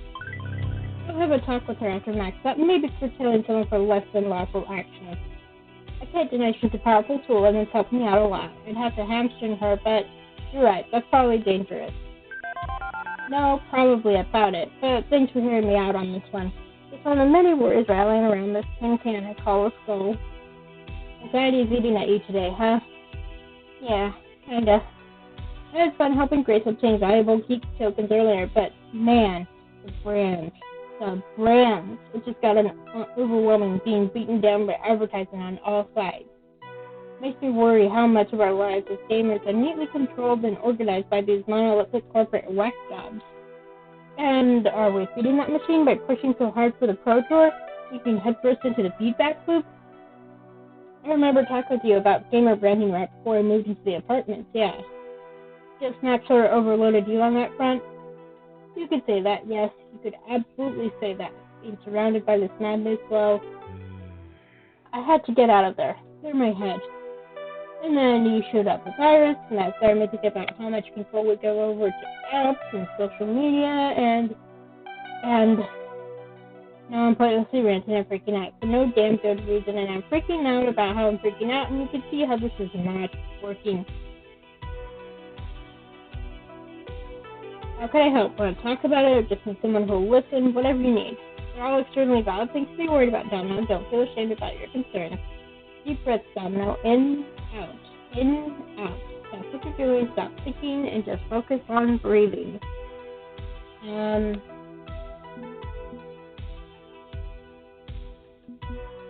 Let's go with this one. Okay, we can work with this. Breathe in, domino. Breathe in for 5 seconds, and hold it in for 5 seconds. Pretty sure I don't need to instruct my body on how to breathe. It takes care of that on its own. Bear with me. Focus. In for 5, hold for 5, out for 5. Repeat. Come on. In for 5. With my assistance pushing him on, Domino tries to follow my pattern. I coach him through the steps, and then, after a few cycles, he's breathing easier. Okay. Apparently just breathing slowly is something my body likes. It's a normal exercise for stabilizing after an anxiety attack. I've done it myself. Wait. You have anxiety attacks? Not often, but you'd be surprised how many people deal with bursts of emotional turmoil. This is part of being human. Point taken. Dogs break with the feedback loop by freaking out as the answer, but oh great, now I'm thinking about my worries again. I won't do what I want. Some peace and quiet to just rest. I still the sidewalk ain't cutting it. Unfortunately, I may know the place to be. It's called the ASK Room, and it's run by TakeThis.org. Great charity focused on mental health and gaming. They provide a nice, quiet space to rest. Awesome. I love that. I love that there's a charity like that. I don't know if it actually exists, but that's cool. They're squatting in a dirty alley near the food trucks anyway. Okay. I'm gonna go there and just be still and silent for a time. Want me to walk with you? I could use a break myself, honestly. Thank you. I think I'd like that. Thank you. Why do you continue to put up with a hot mess like me is a mystery, but I'll take it. Let's go.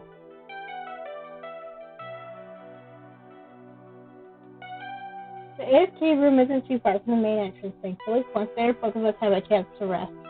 And like Domino said, it's quiet. Nothing above a whisper, plenty of water to keep hydrated, highly trained personnel on staff, and comfy couches. While we're there, he doesn't talk much, and that's okay. Whatever he needs to help even out his mood. He even thinks he'll be ready to tackle the next floor again. In due time. Feeling pressure restored, I bid my farewell to the AFK room and Domino and return the chaos and so forth. Okay.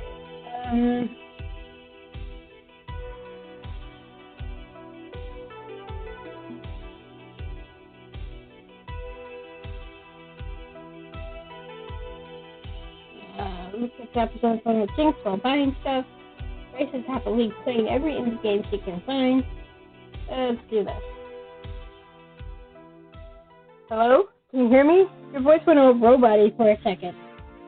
Just like there's more radio signals in this building than actual oxygen. I said if you get me a see if you can what? Repeat that last bit? Like. Are you kidding me? Damn it, I swear to God, I am spiking this phone straight into the floor if I get one more drunk call. Huh? How long are you standing there? Long enough to wonder if we're going to straight up smash your phone or not. I phoned up Jinx earlier today. You get a better signal outside the building. What, and expose myself to the concentrated carbon emissions of a dozen food trucks? Hell no. Well, this sucks. This monkey wrenches my plans. I mean, I could improvise, but I'm just not sure what to do for Jinx. Clarification, please? I'm trying to get a little gift for everyone on the team. Something personal, you know? Something I know they'll like.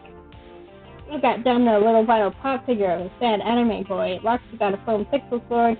I found a really good broadcast set for Rhapsody on discount. I found a pretty sweet Euro board game for Grace, like one of those ones where you place workers and trade wheat for sheep and crap. But I'm not sure what to get for Jinx. I have a hard time reading her, you know? She's normally so quiet. Which makes sense. Well, actually, no. They both have gutsy. Yeah, I can see why Zapper would be confused. Okay, let's work through this. What are your options? I've got 3. There's a plastic steering wheel controller for Grace's retro consoles, used copy of the Fast Car 6 soundtrack on vinyl, and, I don't know, like a Max hoodie? But she doesn't really wear hoodies. The controller's kind of junky.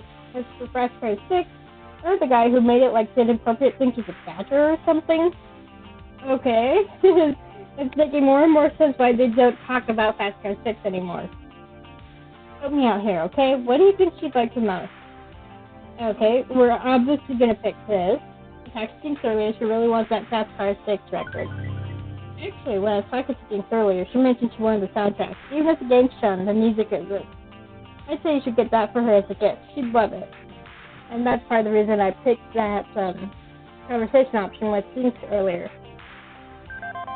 Hell yeah. Always best to get something I know a person really wants. Let's buy it. It's just what you made. We step in line to very gradually approach and make shift to the cash register. Given the amount of people in line ahead of us, collecting soon to be purchased nerd totems, it's going to take a while. Hey, wait, you mentioned this for everyone except me. So, I was planning to be in your hotel room wrapped up in a bow tonight. I love that. I don't know if that's a joke or a serious offer. With you, it could be either. Yes and yes, but also no. I got you this instead. And she pulls a small plush FOD2 dolly from her backpack and presses it into my hand. Here you go. You're a kamikaze name, yeah? Stick this next to your pillow so you can cozy on up to generic like every protagonist tonight. Although if you prefer, I could toss this in the bin and then go scatter around town for some really high quality ribbons and wrapping paper. Relax, I'm kidding. I've got plans for myself tonight already. Plans? What manner of plans, may I ask? Duh, it's Max. This is the party capital of the nerd world. Game publisher parties with game-themed cocktails, room parties which result in furniture tossed out the window into the pool, or even just hanging out in the hotel bar. Man, if you can't have fun at Max, you're not even trying, or possibly dead. I thought this was an industry trade event, not a party. I mean, I haven't seen any partying yet. You've been sticking to the expo floor. You gotta know people who can get you into the good stuff, and that only happens off-site and at night. Contests by gamer-themed bands, augmented reality mobile game pub crawls to catch pocket monsters, all sorts of great stuff is out there. This is absolutely a reference to Pokemon Go. Awesome sauce. Max is just the starting point, the rally marker everybody flocks around. The real hotness is the community around Max, and they know how to party. How about you and I hit the town? You're fun. We could find some fun and have fun with the fun. It'd be fun. That's how many? 1, 2, 3, 4, 5 fun. You had me at par. The pay is merely a bonus. I'm in. I don't party very hard, but if you need a designated driver, I'll come along. I'll pass things. I may need to be working the sponsor situation tonight. But we're gonna go with the first one. You had my curiosity, but now you have my attention. I would very much like to part, especially with heavy amounts of pay. Aw, yeah. Partay it is. Let's burn this town down to the foundations of sheer awesomeness. You won't regret this, Jasana. Well, okay, maybe you'll regret it, but you'll at least have fun doing things you deeply regret the next day. Hangovers. The weird thing about me is when I do drink hard liquor instead of like a beer or wine, I get a headache while I'm drinking. So it's like the hangover starts before I even finish drinking. So what's the point? So what do you have planned for us? We're gonna start out at an Atari promo event. Bit tame, but hey, you gotta ramp into these things. Next, I got an invite from an old rival of mine to join a pub crawl. I figured we'd do that until we can't walk straight, then join a hotel room party. Which room party exactly? Yeah, we'll figure that part out when we get to it. But all that can wait. Still a few more hours of Max life before it goes out the day, right? I'm gonna wrap up my shopping, dump all my crap back at the hotel, get some dinner, then lock and load for party time. Be you back here when the expo hall closes so we can commence the fun? You got it. Kick ass. Bringing her bag of swag over one shoulder, Zapper turns tail and marches back into the fray of Max. Hopefully we'll both survive tonight's festivities. Now where to next? As I explore around Max, going up and down the aisles and taking it all in, I see something flicker in the corner of my eye. A shadowy vision that makes my heart stop beating briefly. Is that a creepy secret agent type person from Hamza's tournament? What the heck is she doing just wandering around Max? Following that, Bakura scanned the crowd, looking for something. Or someone. If Wax is right and she's one of the dangerous groups seeking out Polyamorous hardware, being spotted by her would be a bad thing. I do my best to blend into the crowd to avoid drawing her attention. No need to cause problems for myself or Loxley. Fortunately, hiding in a crowd the size of Max is easily done. I keep my back turned as she walks past, busy myself with watching a game trailer on a nearby monitor. Count down from 10, backwards, calm yourself, breathe. Okay. Damn it, Unjust Universe, I don't have time to deal with creepy conspiracy theories of mysterious women in black. These words seem to run. In fact, I should be checking with Boxy and Rhapsody about their sponsor solution. If we're going to recover from this nosedive and start winning again, we need to Jessana. Or should I refer to you as Jessana? Play it cool, play it cool, play it cool, play it cool. Yes, can I help you with something? Sorry, no time to chat. That's me. You want an autograph? Play the fool. That play innocent, move along, play the fool. You must be confusing me with my cousin Jess. Be evasive. Okay, I had to pick this. This is part of the reason for giving her the same name as my character from Spirit Twin. I'm sorry, you must be confusing me with my identical twin cousin Jess. Honest mistake, happens all the time. Excuse me. I would strongly suggest you take a moment to chat with me, Miss Donna. It will not take long, I assure you. This is regarding the matter of a certain arcade title you played at a recent tournament. I believe the name was Polybius, yes? No idea what you're talking about. I have no doubt that you're extremely aware of what I am talking about. Tell me, have you been experiencing any numbness or tingling in your hands? Perhaps moments of disorientation or night terrors? I'm fine, and I still don't know what you're talking about. Interesting. Contrary to what certain criminal annoyances may or may not have told you, I am not your enemy. I love the icon, by the way. It's the same as the rando icon, but it has the sunglasses on. That's so cool. My only interest is public safety, keeping dangerous artifacts away from citizens such as yourself. Any information you can offer me would be appreciated. When you're ready to talk, here's my number. She presses a black business card into my tingling hand. Embossed on it is simply the number 6. No area code, not changed, nor the digits whatsoever. 6, your phone number is just 6? How am I supposed to? And she melts back into the crowd, somehow managing to vanish into the throng of gapers, despite wearing an outfit that'd make her stand out anywhere other than a funeral. I love that. As she departs, I pull up my phone to enter the number into my contacts. Why not? And then I notice the icon for Iris is missing. No, wait, there it is, peeking in from the side, jittering a little before scooting back into place. Iris? Something wrong? I was almost hacked just now. When that woman approached you, there was an intrusion into your phone over the NAC cellular tower. What? Did the cyber police seriously just backhack me or something? The float's gone now, but it was scanning your phone to see what apps you had installed. I got scared and quickly hid my data before it found anything. I mean, I'm a pirated software service. You could have gotten in trouble.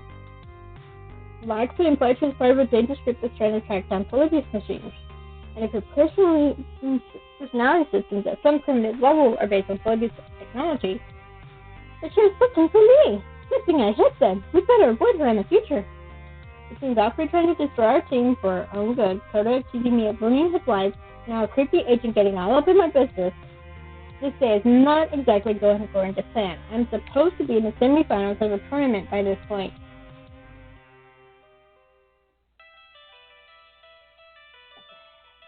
Before anxiety can truly set up shop in my brain and get to work pointing those nerves, my teammates approach, all smiles. Ha!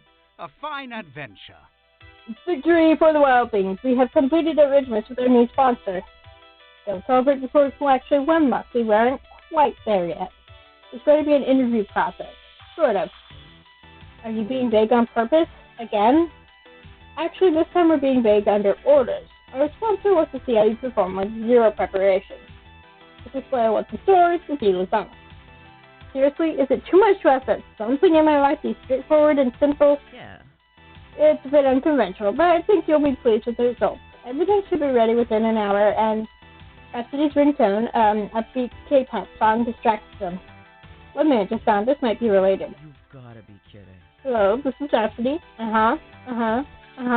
Wait, what? Seriously? That's amazing. Okay, bye.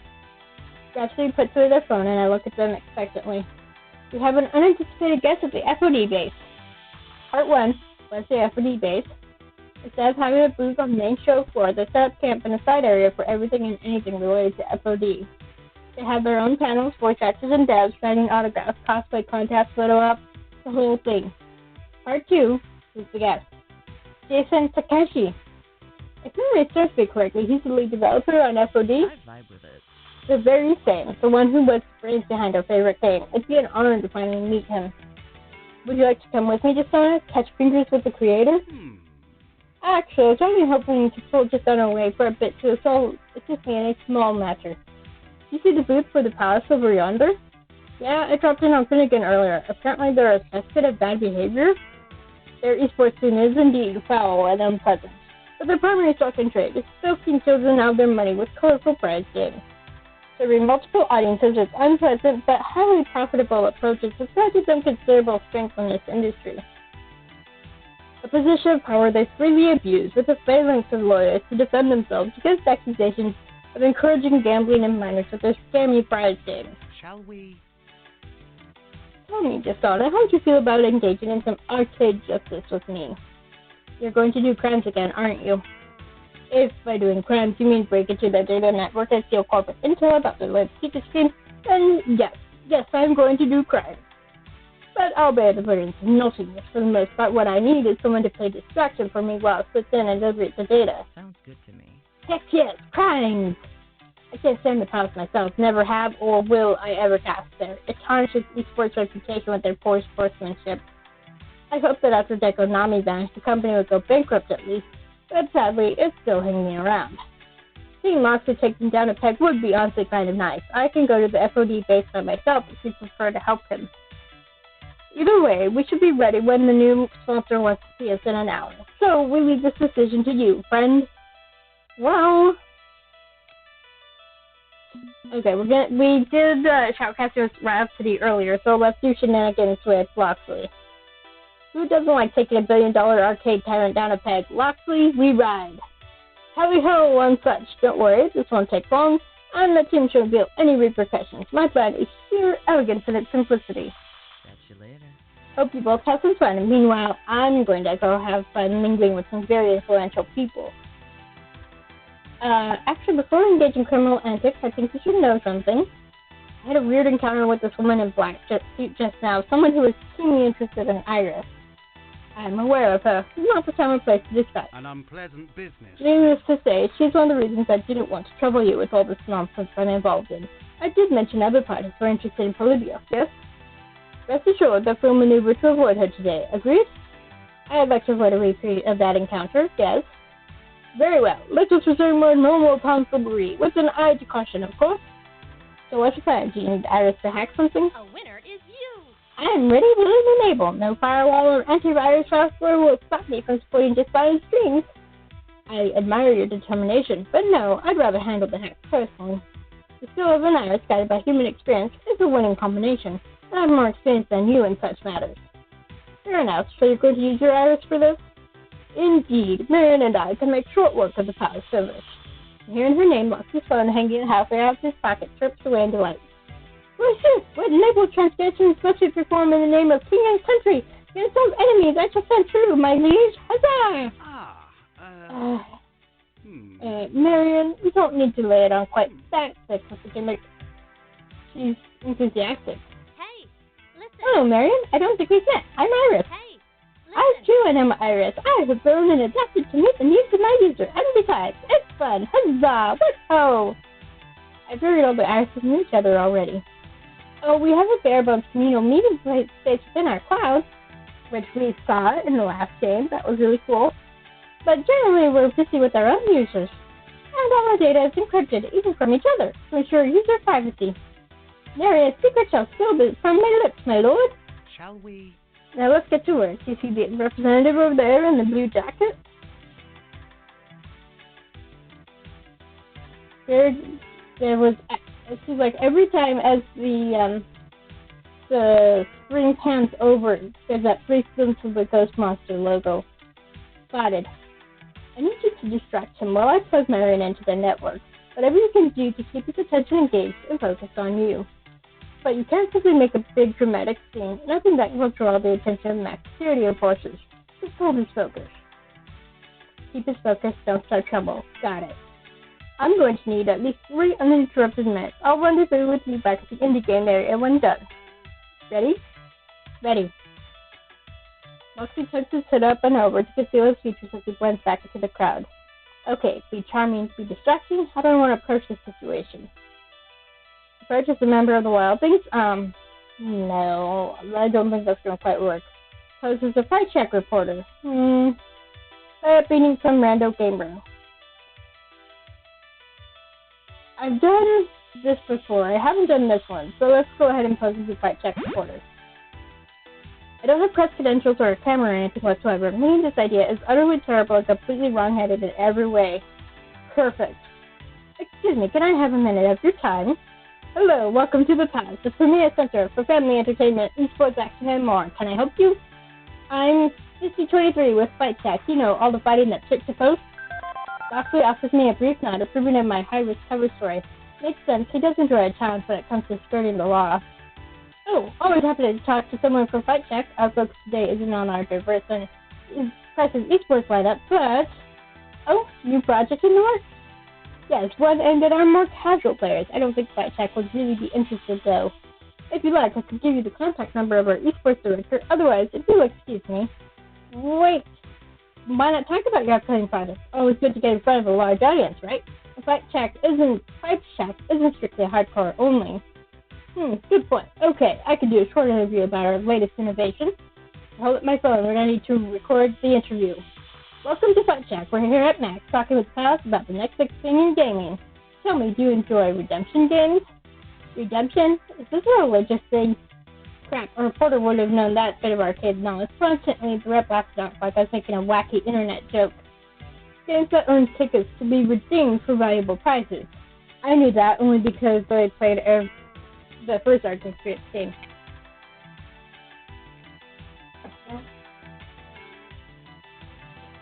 Wait. The Pals has the best redemption games in the world. Joysticks and buttons are the past. What fun is a game that doesn't earn you any rewards?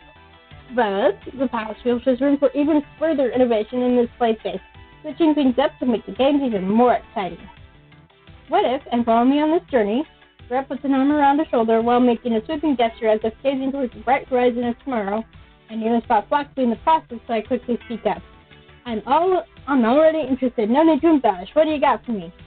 What if, instead of exchanging tickets for prizes directly, you could exchange tickets for a loot box? What? What? We're replacing all the prizes in the house with loot boxes. There could be anything in there. A rare collectible, a brand new phone, keys to a sports car, perhaps. The more you play, the more loot boxes you earn. And with our new Pals Battle Pass, esports players can earn free loot boxes for participating in our competitions. Why, you might even earn cosmetics. Like eyeshadow and lipstick. Well, yes, if you choose to trade tickets for one of our pink Gamer Princess loot boxes. Then why are they only in Gamer Princess loot boxes? That's what I want to know. That's reinforcing the, that double standard of women only, yeah. That's just, yeah. Women and girly girls are not the only ones who wear makeup. I don't, but there are others who wear makeup. But I meant more like customization options for your profile on the PalsArcade.com. But wait, there's more. Rare drops from our esports themed loot boxes like the Monster Box or the Beat Crate can earn you bonus boosters. These are digital codes you can use to gain bonuses in the games you play. More lives, more power, a true advantage over the competition. What's more, some boxes may include a non-fungible token. Yes, sir, you can't punch these tokens. Not one bit. Who knows how valuable this crypto magic could be? I wonder if he even knows what those are. I've had it played to me several times and I still don't quite get it, but all I know is that it's that thing. Loot boxes, battle passes, and NFTs are the future. The Pals is at the forefront of what gaming should be. What? That's great. I love that. Yay, I am very excited, I swear. There's different types of loot boxes? Oh goody, tell me more. Okay, hang on. Is this a joke? Are you actually running a casino for children or an arcade? Not even offering prizes, but a chance at a prize? Who in their right mind would ever want to play a game like that?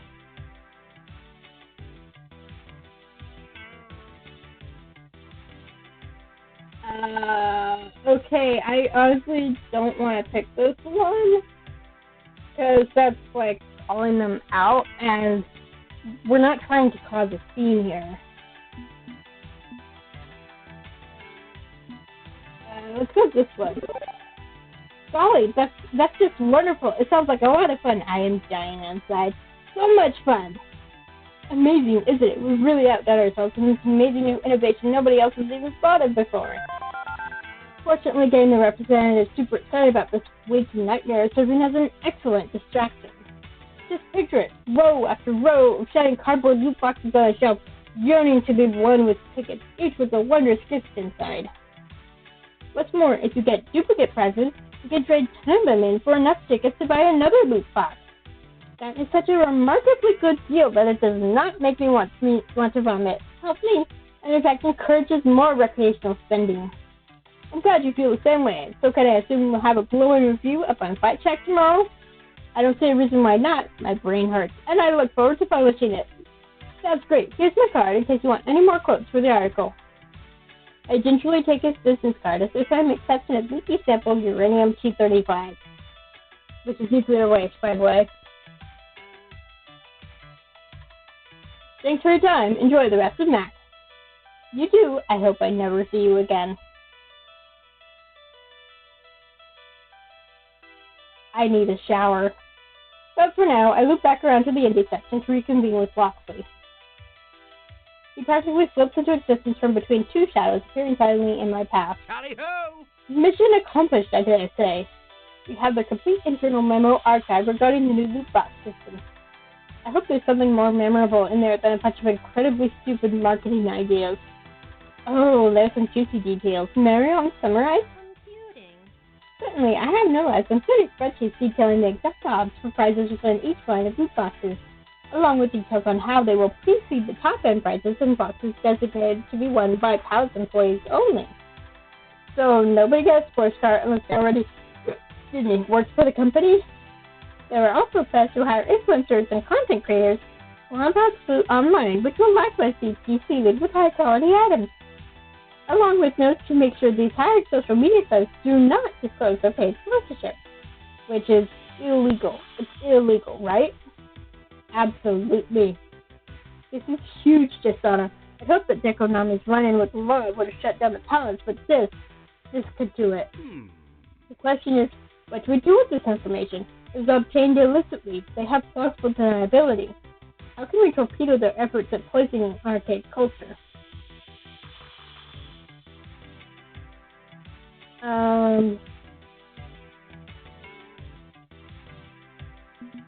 The exact mail material. Nope, I do not want to do that. Get far and wide along with the anti-palace manifesto. This seems like the best option. Regardless. This is why we have the Force of State, right? Keep the public informed of any shady dealings happening just out of sight. I say we link it to Fight Chat. I know they mostly cover the Esports Beat, but arcade shift away from fighting games to tickets and loot boxes. Indeed, I'm a firm believer in Fight Check's strong game journalism. Less easy clickbait, less press release parroting, more hard investigative work. They can even dig deeper and verify what we've discovered, vindicating the information. And then, when the public says the truth, the powers will fall. I mean, surely gamers as a whole would rise up against this, right? We wouldn't simply get token protests while the mainstream embraces it and normalizes it.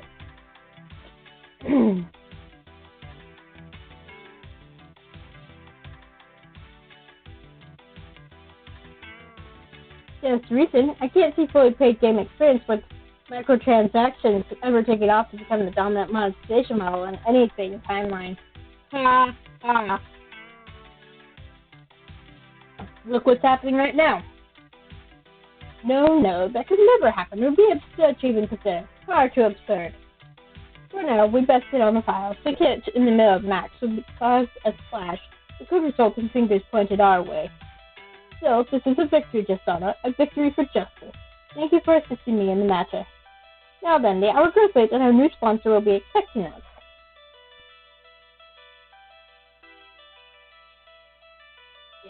Okay. Alright. What? Oh, crap. I almost forgot about that.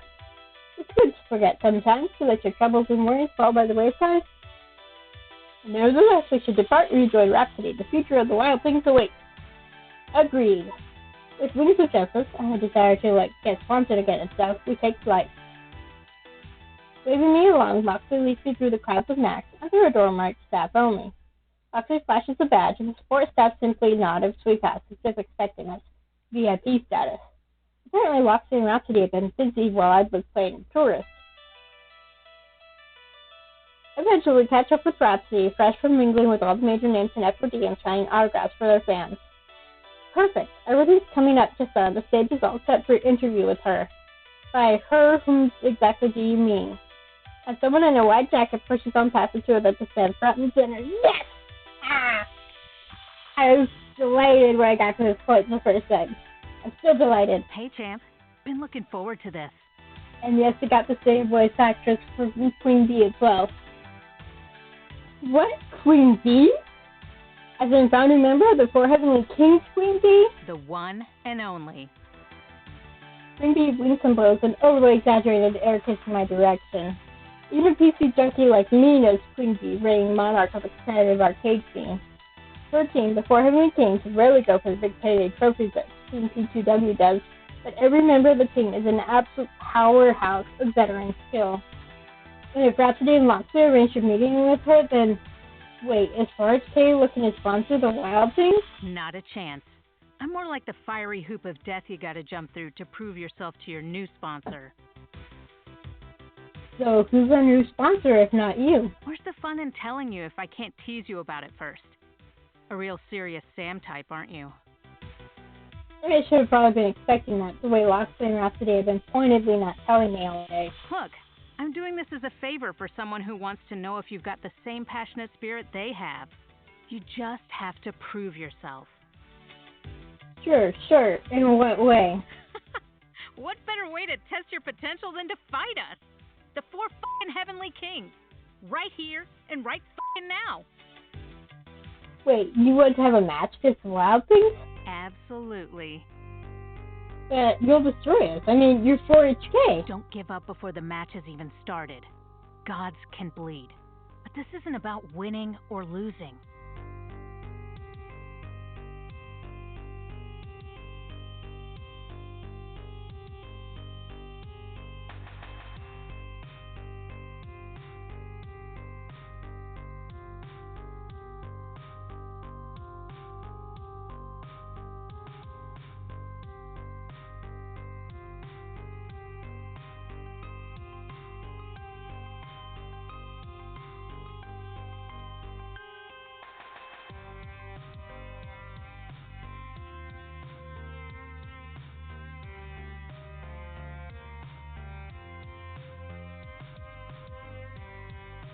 Sorry, got distracted. It's about your skill, your strategy. I want to see your spirit. That's how you will be judged. Okay, so let's be very clear to this match. Where exactly are we going to play?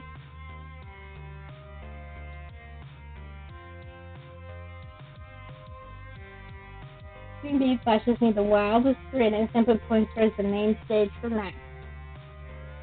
On stage? Seriously? Sink or swim. I don't do things half-assed. I pulled some strings to make this happen. We go live in 5 minutes, right before finals. We're the fire before the storm, baby. A tried and true exhibition match. 5 minutes? And isn't it a calm before the storm? You know what I mean. I want to see how you perform under pressure. You ready?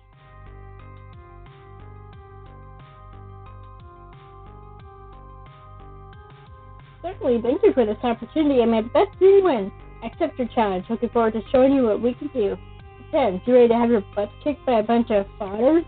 Ollie, I think Team P2W will be happy about us upstaging them. Good. Let's pick this one. I don't know. I guess it depends on if you're ready to get utterly destroyed in front of an audience by a team that didn't really exist until 2 months ago. Oh ho, I like you. I can't wait to swap blows with you out there. show you why they worship me for the queen that I am. I'm all fired up. And you'll need a teammate, of course, because, well, I've already got one.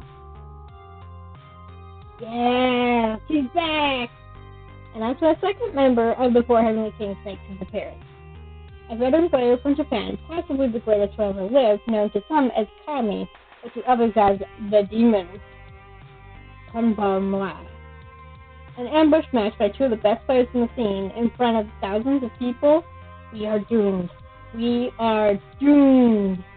But this is the path forward. If we want to carry on as a team, we have to impress the Four Heavenly Kings. So that's what we're going to do. As for my partner, I don't have time to call up anyone else on the team. We hit the stage in 2 minutes, so I've got to work with what I have. My partner will be Rhapsody, because just boost my relationship with him a little bit, and plus, it's cool. He deserves a chance. They deserve a chance to shine. Why do I keep doing that? I know it's they. Rhapsody, will you be able to break from your captain duties to play with me? My sketch was clear, and I wouldn't miss a chance to take on the legendary Queen Bee. Wait a sec, didn't you catch my last match as a member of L7 back at the Funplex? I'm impressed you remembered. It was an intense match. Hope you were taking notes, because you're going to need them to defeat us. Time's up, just done it. Here we go. Here we go.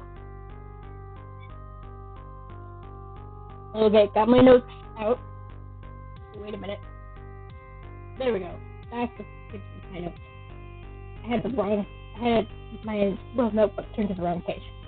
This is it, the hardest challenge of my pro career to date. And I'm not on a roll, aren't I? When it comes to these big moments where the spotlight's shining and I'm in the eye of a storm, I've risen to the task. I will do this. I will be the winner.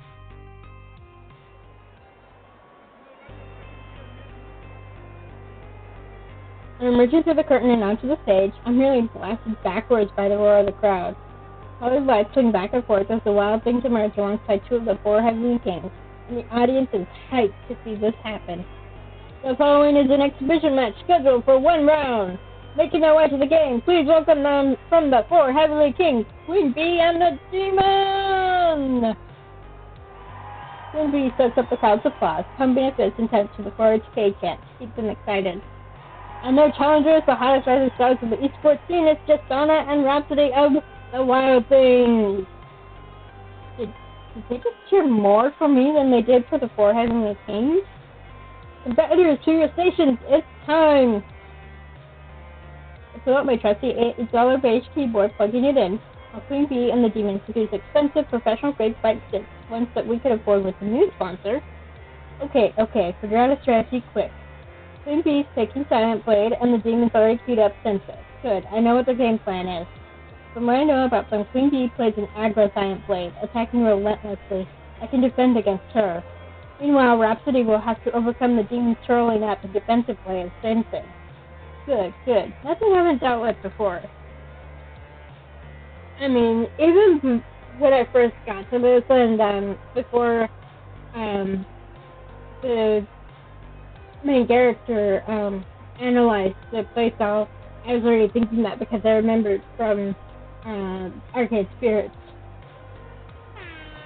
So all the time I have for strategy is the air horn signals the start of the match. For the future of the Wild Things, I need to do my best. Here we go.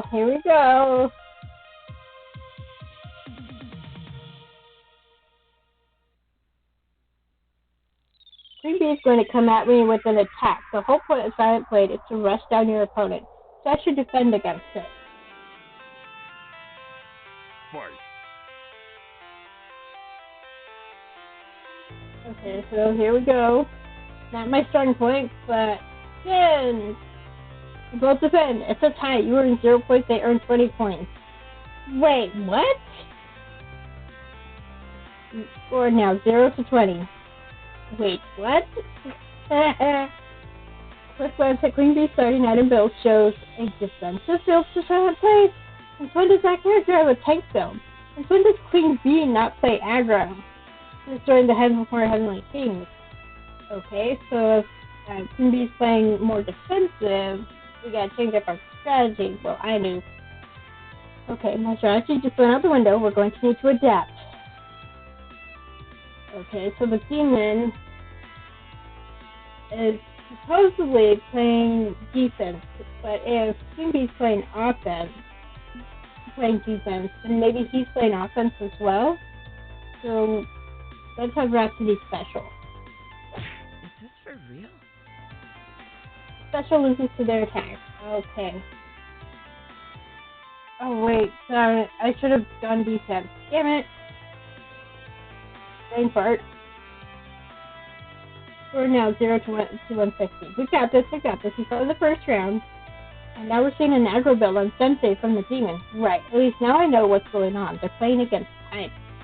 Queen Bee on the defense and demon on the attack. Odds are they'll mix things up a little now that we're wise to their tomfoolery though. I'll have to keep careful. So she's on defense.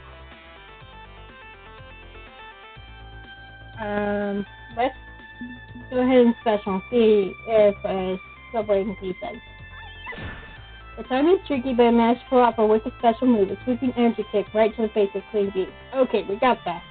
The special piece of defend, you earn 150 points. Score now 150 to 160, okay. Demon attacked last time, so let's try defending. That's what I'm talking about. To defend beats their attack, you earn 160 points. Okay, we're back in this. We got this. Okay. Alright.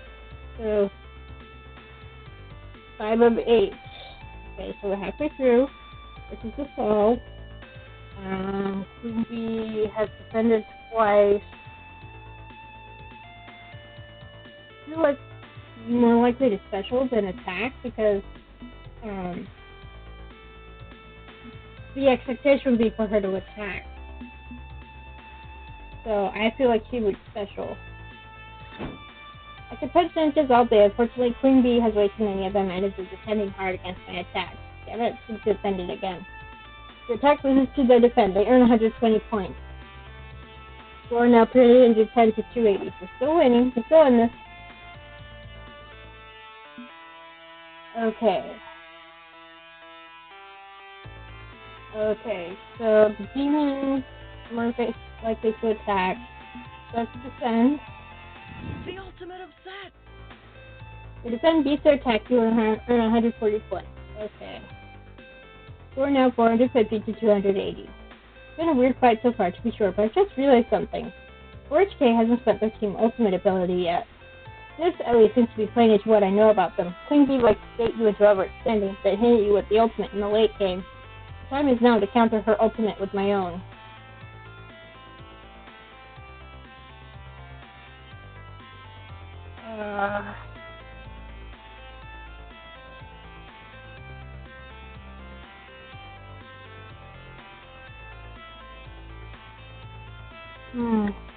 Do I want to use my ultimate, or do I want to save it and have Rhapsody use it? Hang on. Do some quick math here.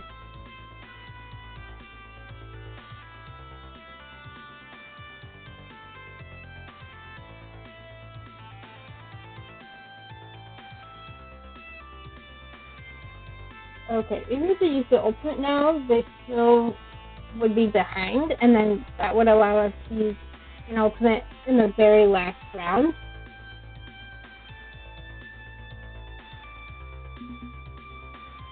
So let's go ahead and special. Before I can even react, when an opponent snaps up their ultimate, I want to use trump card. Nothing I do could stand in the wake of that onslaught, then buffeted by attack after attack and beaten back. If your opponent uses their ultimate, they earn 130 points. Score now 450 to 410. Okay, so now we're going to use our ultimate. This is it! This is when you learn what it's like to play against a pro! You use your ultimate, you earn 130 points. Score now 580 to 410. You win. Your team score 480 580. Opponent score 410. Yes. Okay.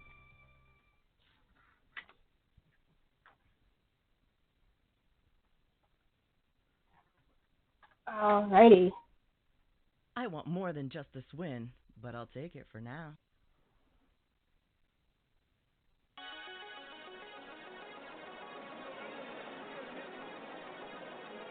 Here are your winners, Justana and Rhapsody of the Wild Things. Okay, we're almost done, I swear. Oh my gosh, my voice is giving out. What? You won a match against the 4 Heavenly Kings?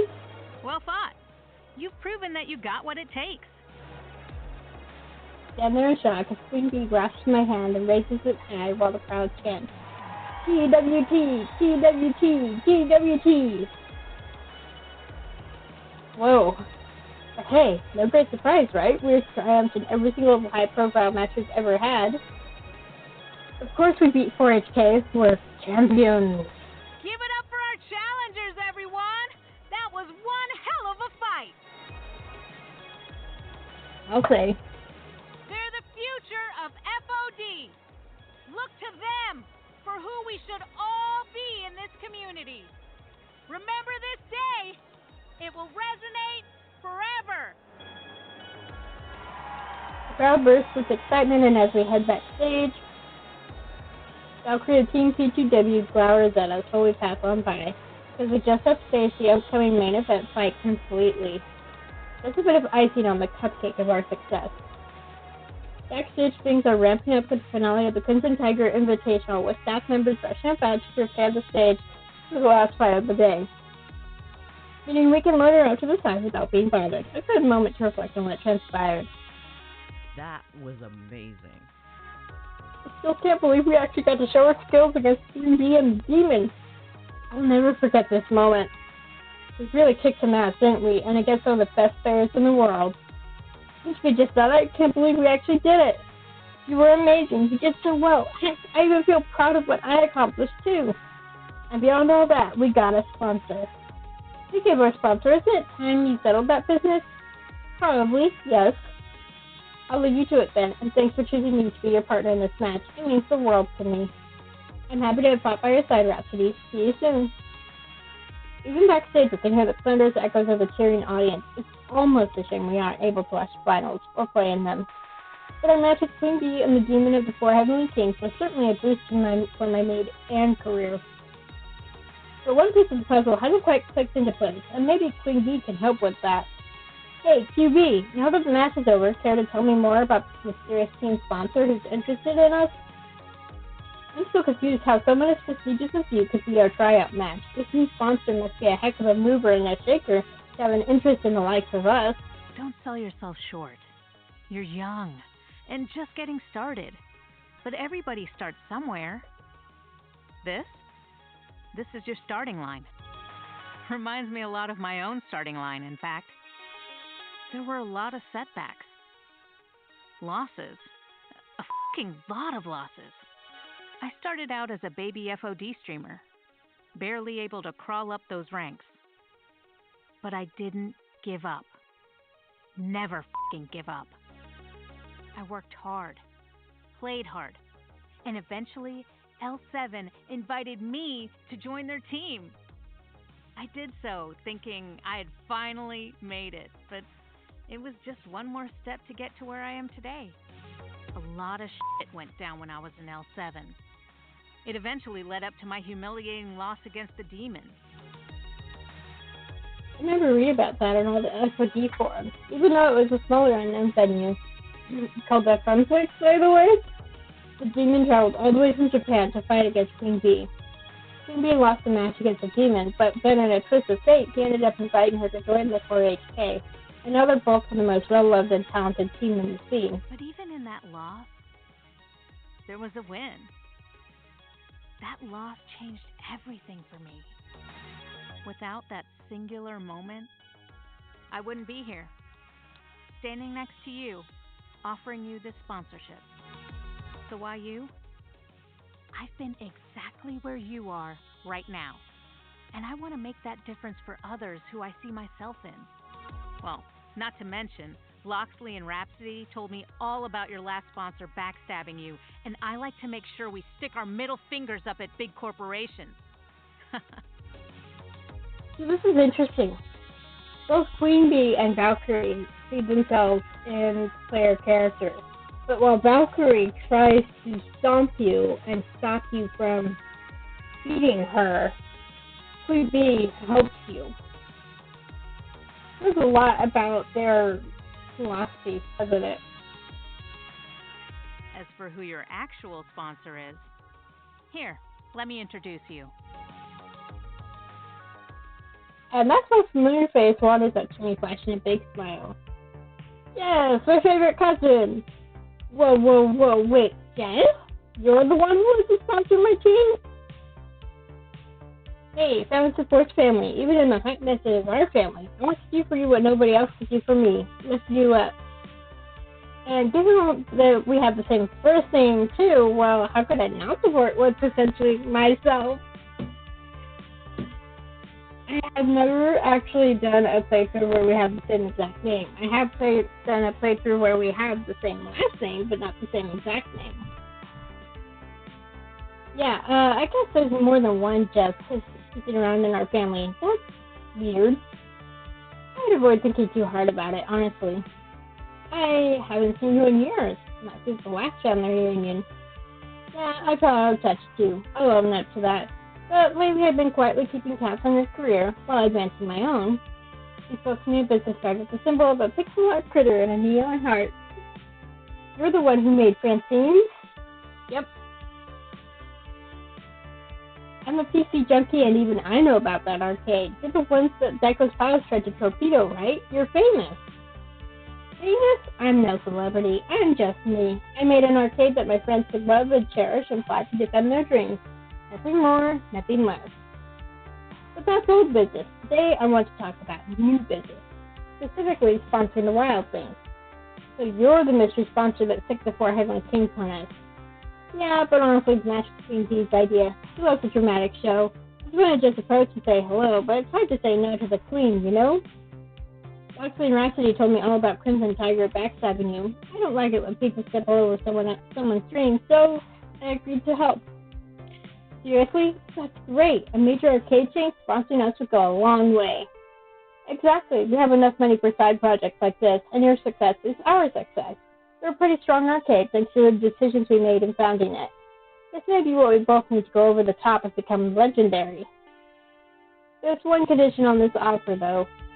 In 1 month, there's going to be a big FOD team exhibition event happening at Penguin Paradise. You know, the cheesy penguin themed family amusement park. Never been there myself, but I'm aware of it. You'd have to be dead or comatose not to know about Penguin. I want you representing Francine at the charity event. We're going to be raising money for Child's Play, an organization that donates toys and games to children's hospitals. That's cool. I didn't have to stay in one, but I love the idea of helping kids who are stuck there. Being in a hospital was not fun. I had to stay in one when I was a teenager, and after the first couple of days, I was going stir crazy. Plus, if you do this, you get another shot at Team Play to win. I figured you want a chance to beat your rival in a public setting, am I right? Of course, it's a great opportunity. Rivalry can be fun, but the main thing is that we're going to make a lot of kids happy. Win or lose, we're going to support a lot of dreams by doing this. I want you to understand the importance of this. It's why I'm sponsoring you, because of your spirit, your hopes, and dreams. For the longest time, I thought the Tana family was simply cursed with bad luck. Anything that could go wrong would go wrong. My faith in that curse led me to just give up, go with the flow, and passively accept whatever life wanted to shovel on top of me. But there never was a curse. It was just my depression. With my friend's help, I realized I needed to adapt and start seeking my dreams. That's what I want to do for you. I want to offer you that helping hand so you can find out what your dream truly is. Not what you think it might be, what it truly is. So let your heart be your guide, and you'll get through the Pro Tour and beyond, all while still growing and reaching for your dreams, okay? Don't worry, I'm going to chase my dreams just like you did. You can count on me. I'll support charity and find my path forward. Charity, amusement park rides, and a chance to beat P2W? Absolutely. Wow, Francine does everything in style. This sounds like fun. This one, totally. I make the world a better place, go on some roller coasters, and some PGW into the dirt. That's a hell of a trifecta you've given me. Don't worry, I'll make Francine proud and make the most of this opportunity. Good to hear. I love the icon! I think it's settled then. With that, she hands over a contract, tucks it away neatly into a folder for later review. Run that by a lawyer, and if everything looks good, sign on the dotted line and zip it along. I don't have a lawyer. No problem, have Iris find you one. If she needs help finding a lawyer with an esports focus, my Iris can help yours. Hooray! Just as Iris is legendary in the Iris collective, that'll be a lot of fun. Now, if you'll excuse me, I've got a business before Max closes down for the day. I love to hang and chat or play some games, but alas, adult responsibilities, they are a thing. Yep. Yeah, tell me about it. As manager of the Wild League, I'm always dealing with one thing or another. We'll have to swap war stories sometime. I got beep beep from just as Iris grabs her attention. I better take this. Sorry, good luck at the charity show match, okay? Hey, Juniper, what's up? Yes, I found that t-shirt you wanted. Yes, it's super cute. Yes, I'll make sure it isn't wrinkled when I back it up in my suitcase. Got the gifts for everybody else too. Naomi, Gavin, Ashley, Teo, Queeby, and Kirsty. So Queeby already snatched hers up, so can't gift wrap it when I get home. Sorry. And as our new sponsor fades into the crowds with Max, I just hope beyond hope I can make her proud of us next month. Wonderful. Yeah, I love it.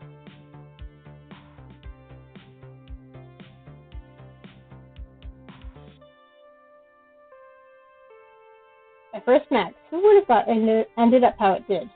At the beginning of today, we lost one sponsor, and yet by the end, we gained a new one. A sponsor who believes in us. We fought the legendary 4HK, and the crowd loved us. We were even going to be a part of the FOD2 exhibition event happening at Pengy Paradise.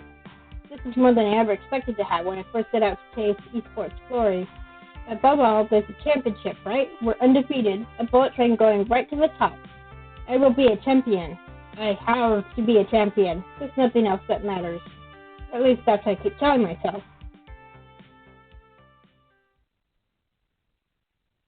Whew, okay, that's it for today. Oh my goodness. You've cleared level 4 of Arcade Spirits with new challenges. Victory! Let's take a look at your scores. You're in Zach's sights, to be sure. Okay. Looks like Domino is still slightly lower than Rhapsody. Looks like your personality is full of guts. Strong guts. Also, you scored 7,850 points. Nice. Keep talking with people and your score will go up. Would you like to change your personal metadata at this time? Name, pronoun, and so on? Let's change specialty.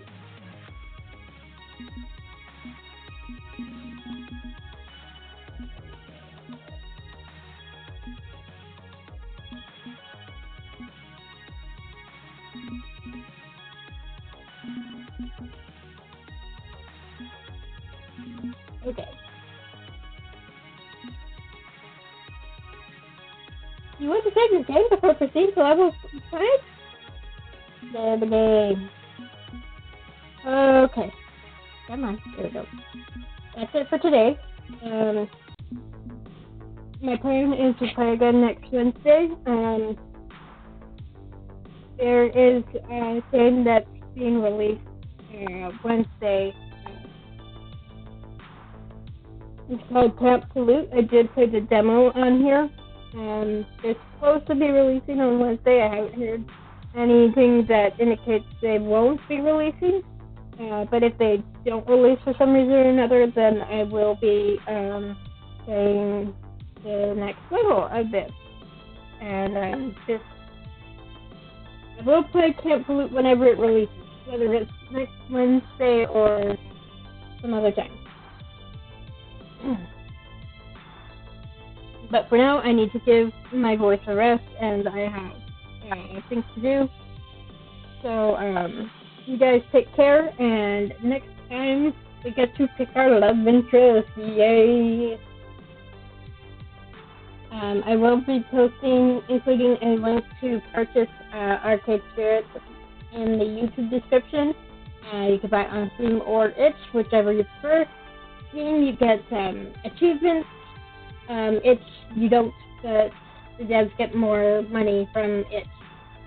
So that's a trade-off. So until next time, take care, and I'll see you later.